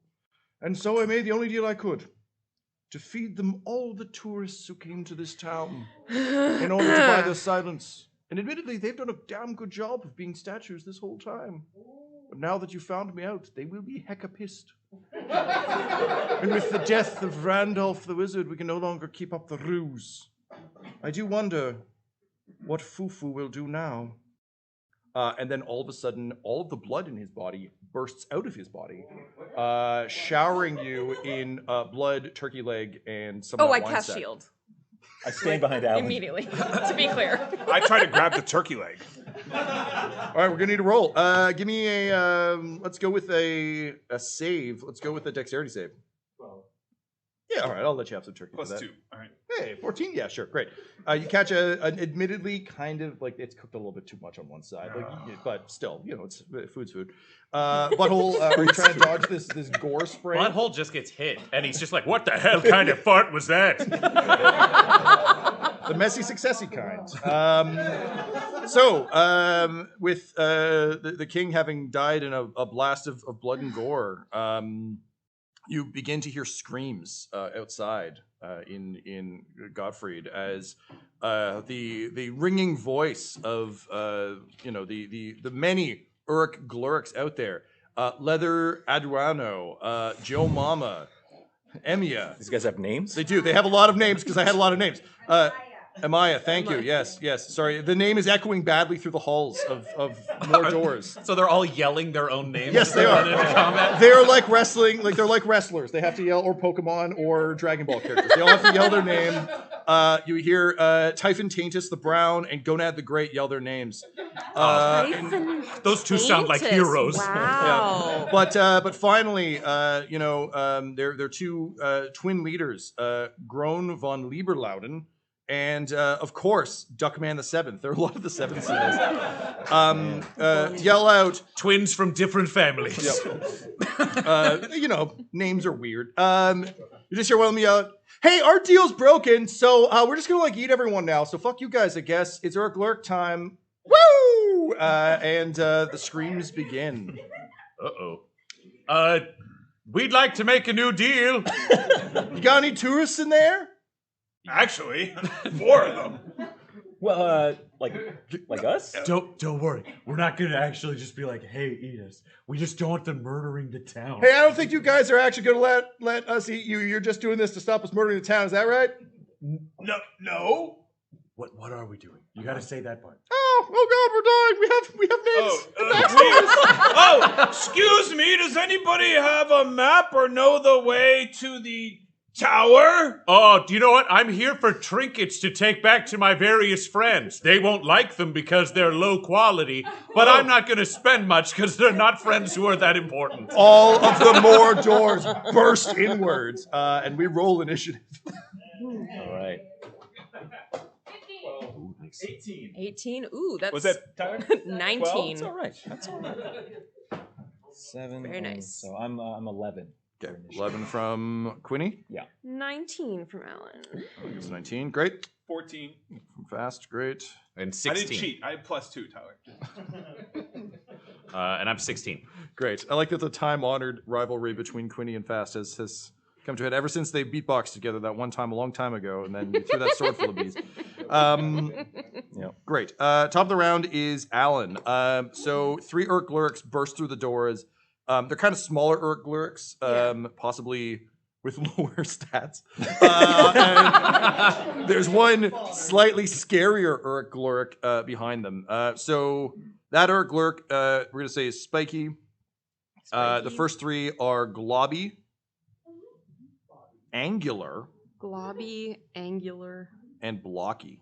What happened to all the names they were shouting?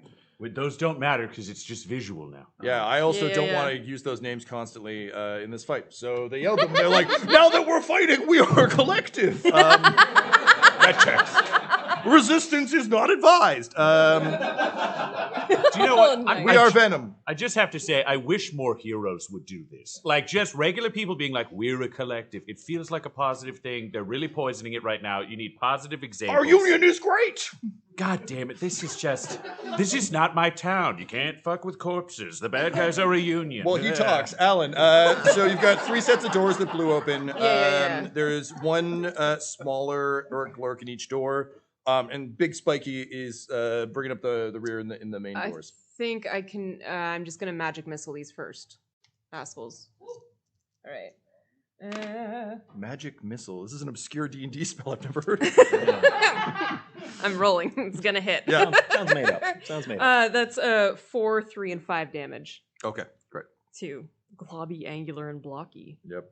Classic characters. It's fucked up that you wrote their names down and you're going to kill them now.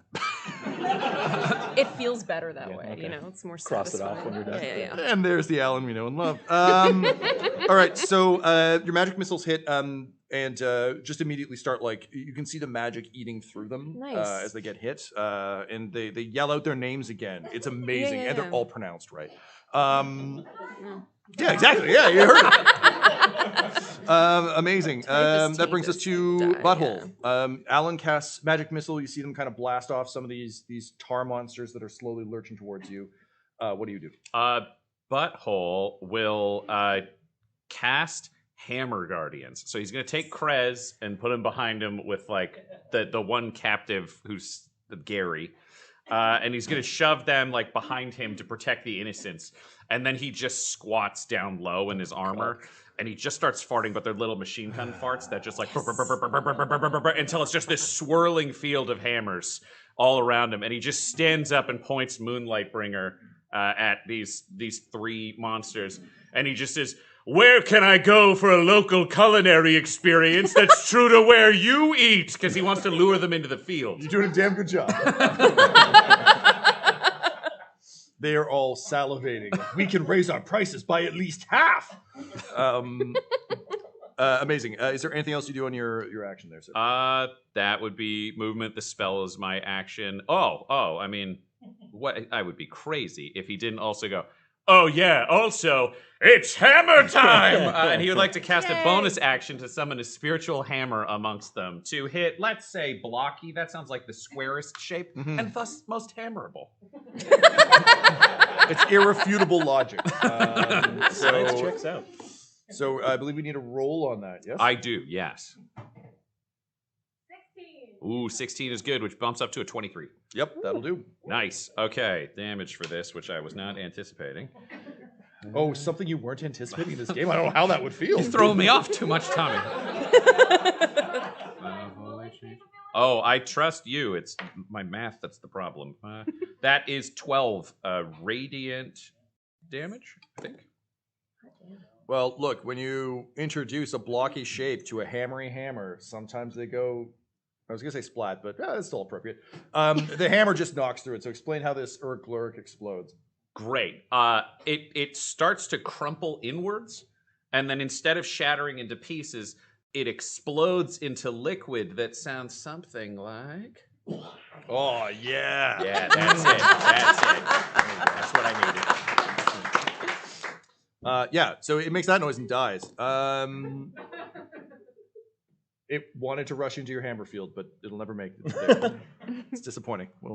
We'll always have me murdering you. All right, Fast, you're up next. So currently, Blocky has exploded, leaving way for Spiky, who is a few steps behind him through the central door. You've got Globby and Angular on the left and right doors, both of whom look equally injured. Neither of them look bloody, but they shouldn't because they don't have blood. All right, so Fast is going to grin and reach behind his back to pull out his best culinary weapon of kitchen appliance, which is a spatula. Oh, yeah. Amazing. And the war spatula. Yeah. War spatula, double-handed war spatula. It's quite large, actually. It's one of those pizza oven ones. That's really big. Yeah. Nice. And goes for the one on the right. Okay, I gotta ask though, what is the name of this war spatula? That's a really great question. And it's, of course, I've shouted it many times in battle. So many times, he won't shut up about it. Oh yeah, it's like we all know it, right? It's Spanky.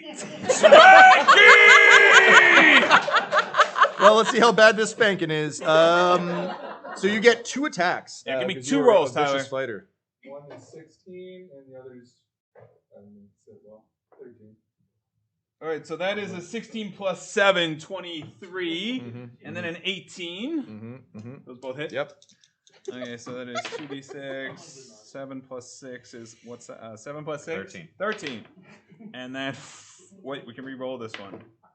Then 6 and 6 is 12, so 26.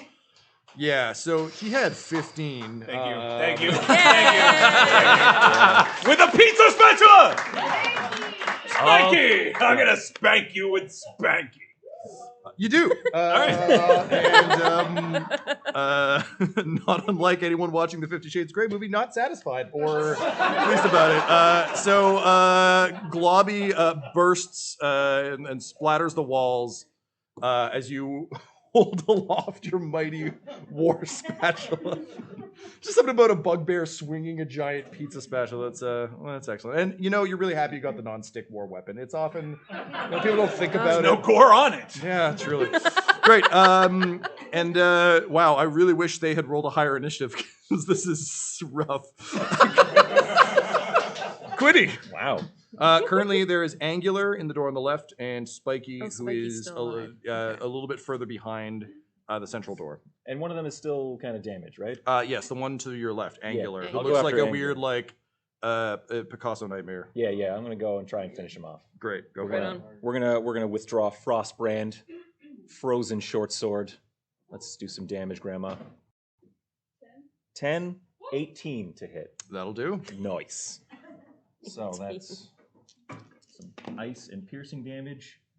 That is 11 plus 5, 16. He was sitting at 15. So you drive Frostbrand deep into the angular nightmare of this Urk Glurk, and the frost spreads. Just freeze him there, yeah. Yep. And then you get to do the Mortal Kombat / T1000 smash, where where it shatters. Say, Quinny, you're the king of one-liners. Do you have a one-liner for the death of this creature? Oh, I'm fucking sick!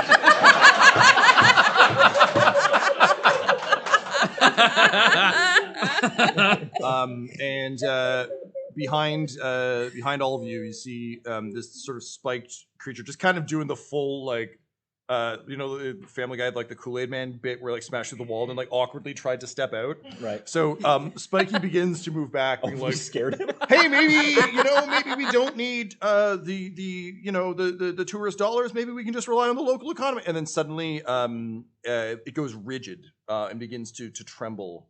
As it slowly rises up off the ground, and you can see balls of Urk Glurk rising as the smallest. Wait, what? It's cold, and they have to go up. No, you can see the Urk Glurks basically becoming globular as they are raised up into the sky. And then atop the statue of Lem Onaid, you see tiny Fufu McNomi. Holding a ring to the sky, just like the statue beneath him. He just says, "Oh, you all fucked it up, didn't you? You just had to fuck it up. Okay, well, I guess we're doing this thing now. I had to kill Lem for this, and that sucked, but, sometimes you gotta do what you gotta do for a companionship." And he slides the ring on, and as he does so, all of the Urk Glurks around him begin to just soar into his body, just piercing him and making him undulate and twist as he slowly hulks out. And you realize that little Fufu McNomi has been using the powers of the ring to keep this whole facade going. But now is not a time for facades. Now is a time for murder. Oh, yeah. Murder. Yeah, what a dick. As he takes a giant kind of, again, scary kind of William Birkin in Resident Evil 2, spiked monster shape, he just yells, "Who's got taters, precious?" And starts crashing through the town towards you. And we've got that quick moment like in the Guardians of the Galaxy game where everybody gets that huddle where time pauses, it's got cool lights around them. Yeah. I feel like this one's on me. Yeah, we all look to Fast. It's like, Fast, you've always got the best combat plans, and they're always based specifically around one food item and recipe that you're obsessed with because you're a cook. So what's our food combat plan? I don't know, guys. Are you sure? Because I feel like we were there. We could have gotten him. You're the best acrobat we know. That's why you're in charge. No. Motherfucker. You know what? You're right. You're right. Yeah, okay. I've had my eye on the new Cuisinart. What does that mean? It's this weird contraption that gnomes are building where it's got all these little blades on it and it spins in a bowl. Okay, so now how does that metaphorically apply to us? We put them in a bowl with a bunch of blades with gnomes, and they chop them up. Oh, so you just very literally just said we put him in a Cuisinart. All right, so do you know what? I think I get it. We have to create a metaphorical Cuisinart. Yeah. I am the bowl because I don't have blades. Alan is the gnomes that are making the thing work. Good.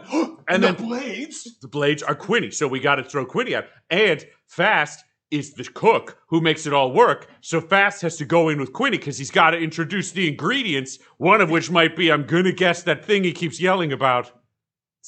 Drumsticks. Sure, not Spanky, drumsticks. I've been holding it. It was in my top. I can use Spanky. But No, drumsticks. Right. We're living or dying by this. Okay. We're going to use a Cuisinart on these drumsticks. Everybody say Bugbear Chef and Crew. One, two, three. Bugbear Chef and Crew. Go, Junior J's. Why do you want me to? I don't know what I'm doing. We're all a Cuisinart. Just do your part. Top of the round. Just look. Alan. I spell There's this. nothing there that can help you. There's nothing there. Alan, a giant venom on steroids, tentacle monster of dark power and, charming Gamgee energy is tearing towards you. That's great. He's still a little bit of a distance away. He's coming from the center of town, and as we've established, it is both sprawling and dense, so there's a lot to get through. Wait, how far away? He's about 45 feet away now. He's closing quickly. Okay, in that case, I'll just stroll up 15 feet, close the distance, and any mixer needs a jolt of electricity. So let's just start with the witch bolt. All right, let's do it. Yeah. Because it never misses. Yeah. Hey, look, none of your friends are in the way We're this gonna time, so cast you're at good. level I 3. get out of the way again. We cast at level 3. I need it. Yeah. 4. True to Alan. So that's 10 to hit. Uh-huh. That's 10. Yeah, that'll hit. Oh, wait, right? That's Hey, fine. Alan, Would you like to talk about a devil's bargain? Oh my god. Always. Always, sure. Always. I will let this hit, but all of your teammates will have to roll to get out of the way. Because you are overcharging. Honestly, that sounds right. Like a Cuisinart that is not Sorry. All right. So Save me, Tyler. I need deck saves all around. We I'm got just this, gonna Grandma. start We got rolling the this. damage. We got this. It's a deck save. We were always 7. There was 11? no world where I was going to pass a deck save. So that is it. What is it? 2, 3? Yeah, I got a 3. Cool. You've 7. been thunderstruck.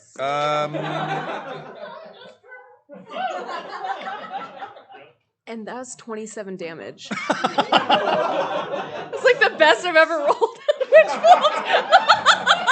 I was gonna just turn my iPad off. I don't think the big bad is this guy. I think it's you. I'm not even going to bother to roll. I'm going to say that breaks concentration and my hammer field goes out. Yeah, that I'm gonna- feels like a thing that's just over. What was I rolled an 18 to dodge. We'll take half. Take half. Okay. Yeah, we didn't keep the hammer guard. Okay, It's I fine. understand. I'm going to shakily take the metal colander off my head. and just drop it. Shaking. I'm going to turn and look at you in my full plate mail and just say, "You lucky son of a bitch." Only had listened to Edna Mode, we could have avoided this whole situation. Okay, wow. Whose idea was an electrical appliance? I can't remember for some reason. I thought it was just knives and gnomes. Krez comes out just like purely puffed. It's just like, Feel you, brother. I feel you. I am so glad he's alive. Has anybody seen Dave Davidson? He pushes Barry and Gary's smoldering corpses off of him and just rises Still here, still waiting on those pearls. All right. So, Alan, is there? I hesitate to ask. Is there anything else you do on your turn other than become the Phoenix? No. I'm just gonna. It's a concentration spell, so I'm just gonna keep on. We wouldn't want you to lose the concentration. No, Billy exactly. Fingers like crawls up your shoulder, gives you a thumbs Yeah, up, yeah, yeah. throws up the double horns. Yeah. and crawls back. Oh, yeah. Okay, I just gotta ask Tom now. If the spell is continuing and we are all getting hit by the spell, No, it was are we just out it was now? just a blast. Oh, thank God. I was like, this battle can end, and it's just like, all right, well, I'm fucking done. Alan keeps going. Look, we are on a timeline. Alan murdered the world. The end. Great. Cool. It's fine. It's fine. This is fine. We're all fine here. Great. Butthole.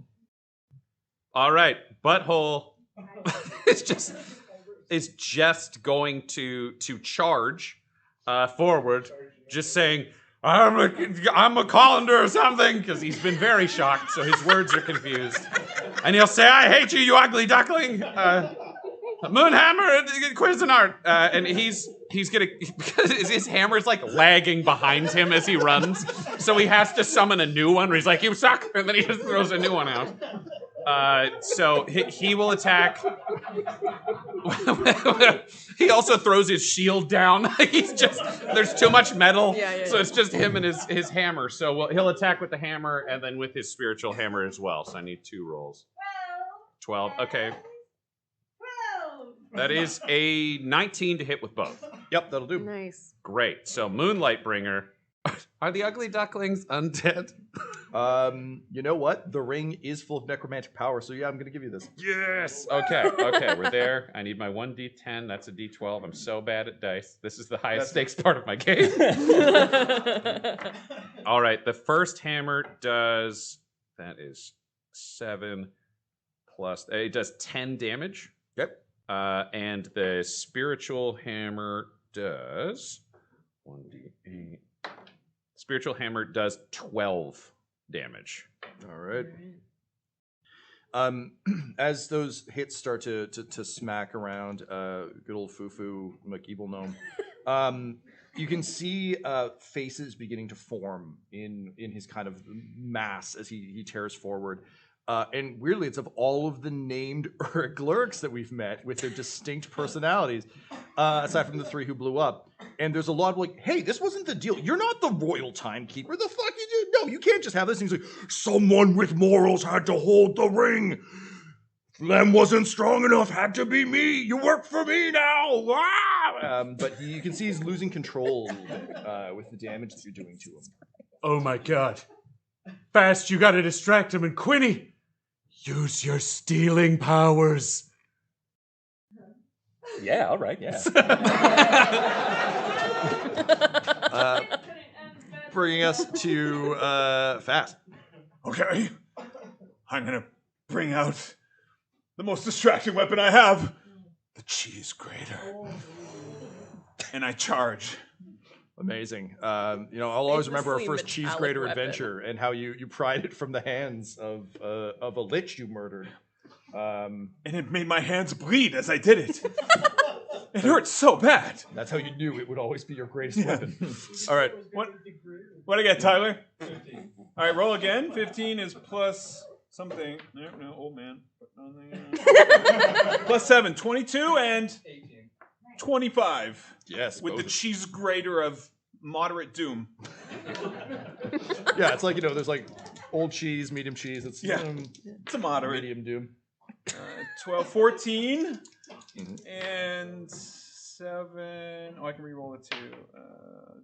9, 6, another 15, 29. Holy shit! All right. I'm distracting him. I'm just grating his face.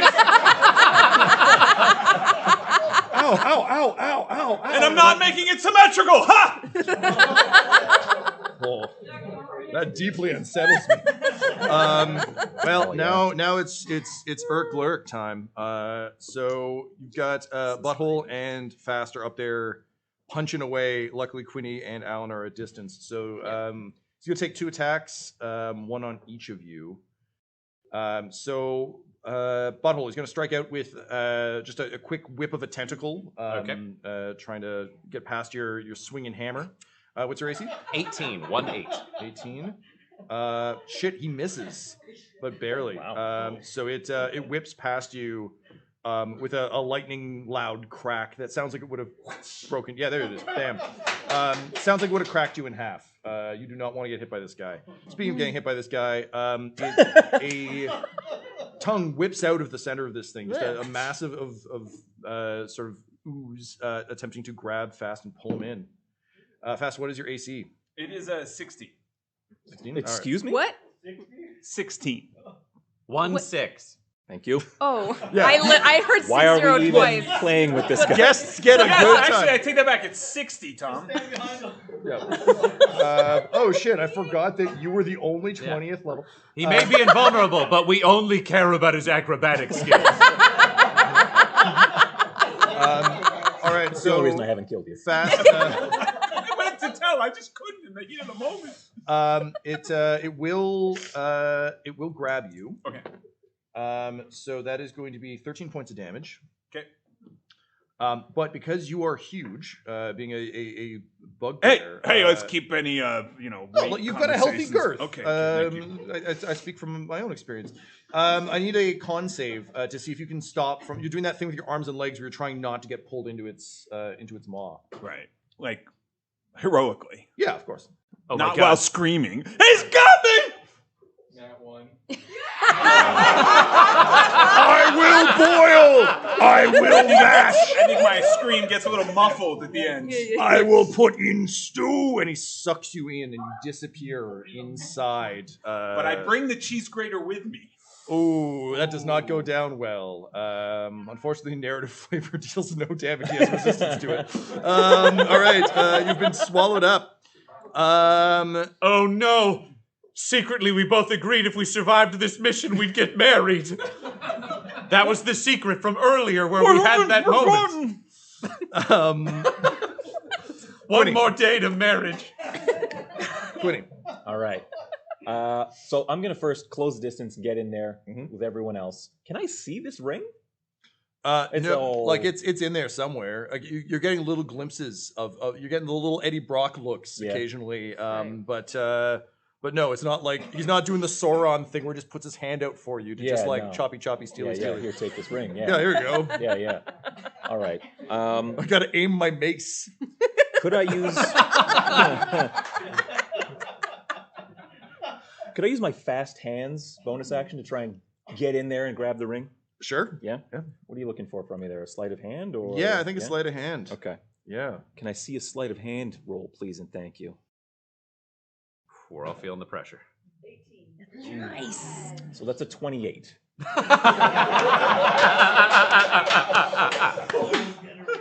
He comes back out with his heart. And the ring tied in a bow. Quinny, you've spent your whole life A, wanting to be a better acrobat than Fast, but B, wanting a moment like this, a moment when your natural thievery could come so in handy. And so you're just waiting, and it's like you're using a claw machine. You're just like waiting for that perfect spot, and then just whoop.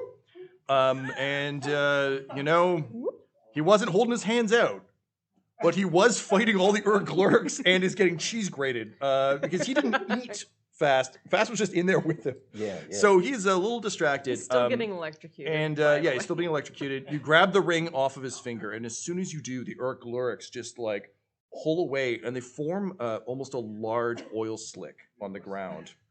And in one voice, because they are collective, we've established just by their names, they just say, "You done fucked up, sir."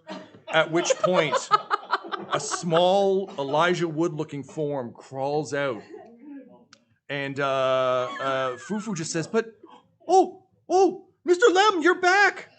And he just says, "You said you couldn't carry the ring, but you could carry me. And then you pushed me in the lava pit and took the ring. Well, now it's my chance to carry you to hell." And with that, he grabs him in an admittedly still warm embrace and pulls him back into the oil pit. And the Urglurks spike up around, close down within them, and disappear back into the earth from whence they came. leaving you holding a very powerful ring, and Fast, you falling out with your cheese grater near your maybe future groom. Yeah, I just want to be clear to everybody here that those guys are not getting into hell. That's for cool people. So, having defeated the companionship of the ring, the townspeople are in shock. Those who survived, I imagine you're revivifying some people. No, I'm tapped. So. The dead remain dead. Yeah. Bub walks around and gives them last rites. Dave Daverson finds like a string of pearls amongst the wreckage and just kind of holds it to the sky, saying, "I will remember you." It's his brothers, Quinny. You still have his. Okay. Dave Daverson. And then he just puts it around his neck and sings "Teenage Dirtbag" while crying. Barry and Gary got eliminated by the lightning, so that's cool. They're done. We didn't like them anyway. Larry and Tabby realized that they were fighting over nothing. They got confused about their kill count because the necromancer raised a couple, and there was a huge fight. Someone forgot their killiversary. It was a great subplot that you missed. So that happens. It's honestly very heartwarming, and the fan art is incredible. So I mean, there you go. But for the four of you, the esteemed longtime members of Bugbear Chef & Co. You're left standing kind of in the center of Gottfried. Quinny, you have the ring that you have probably it's gone. I've hidden it. Yeah, it's hidden. What ring? And the people kind of slowly, but with some trepidation, approach because you could just be a new companionship, and they aren't quite sure what's going to happen here. Quinny, I want to give that fund you talked about, the Save the Children fund. In the town, it's all the gold I have, 583 gold. Yeah, for all those urchins that we found or thought we might find. I assume they're such a good criminal organization. They're safe and here. And Laura, I just want to, Do you mean Alan? You mean Alan, probably. I'm a little I will phased also since somebody take gold. electrocuted me. The fourth wall shakes and Alan, trembles. Alan, I never want to get on your bad side. And Correct. look, Correct. I gotta come clean. I'm not the best dancer or acrobatics, and I feel like I lied to you the day before we were gonna get wed, and it was actually Quinny. Nobody saw it, but I did. So Quinny's the best dancer? Oh my God, it's happening. So Quinny's now in charge of Bugbear Chef and Crew? Yeah. That's good. Because I was worried that your job was going to come between us. And we kiss. Oh, yeah, we kiss like crazy. And it's not one of those hello kisses like usual. No, It's a legit kiss. A new dawn rises over the sprawling, dense town of Gottfried. The survivors slowly begin to turn back to tourist trapping, and man, are they happy about it. Alan, you raid the shit out of Randolph the White's tower, and he had some pretty sweet books up there. Definitely none that will be in any way problematic, although you start to hear a voice in your head. And slowly one of your eyes starts to turn red, but it's cool. I'm sure it's nothing, and that hasn't happened in this timeline yet. Friendly voice. Friendly voice, totally, absolutely.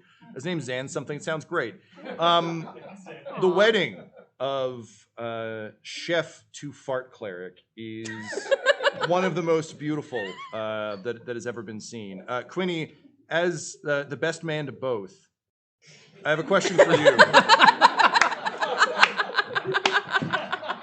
When they say present the rings, do you or do you keep it secret, keep it safe?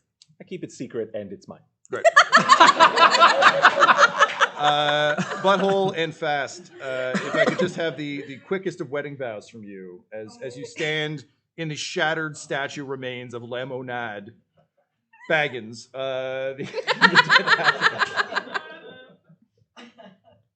Always cook for you. Even when you smell bad. You had me at smell bad. That was the end of what he said. And with that, he finished.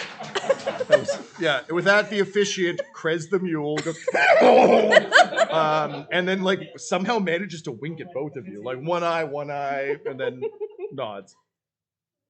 Okay, that. You're married now. Everybody You're go married home. now. A little anticlimactic. And so, Yeah, but marriages are. Having gained, a strengthened bond, having gained mystical powers, having sundered a companionship of the ring, having brought peace to a small tourist trap that can now just rob freely. Slowly, the band begins to leave. Queenie, what's the new name of Bugbear Chef & Co.? Oh, it's the fucking sick Bugbear Chef & Co. And as they begin to walk away, you just feel, you just put a hand in a secret pocket. Yeah. And just, you just want to make sure the ring is there. It's just got to be there, right? I mean, It's my ring. it's your ring. It's my precious. Absolutely. And after all, there couldn't be any real harm from just putting it on, right? No, certainly not. But that's a story for another night. Thank you, everybody.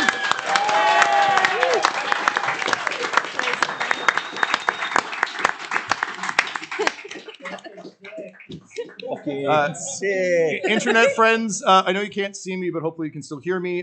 This brings an end to our live stream. Thank you so much for joining us from around the world and the internet. And hopefully we'll see you digitally soon. And for those of you here, thanks for coming and watching our very first live show. This has been a real honor for us and something we've been very excited about. We're going to hang around for a bit and do a little post-show chat. But this brings our stream to an end. And let the music play. And that was Dumbs and Dragons Live! A story happened and we hope you liked it. And if you don't tell anyone. Also, it's being streamed, so don't tell the internet. Don't watch it, I guess, but hey, it was good. I'm going to assume Time Portal. So, special thanks to Fable and Folly Network, the Staircase Theater, all our amazing helpers in this really cool venue, and everyone who helped with this incredible stream. Also, Sean Howard for coming out and either doing a great job or embarrassing himself, I'm not sure. Maybe he isn't either. Bye! Woo! Thanks!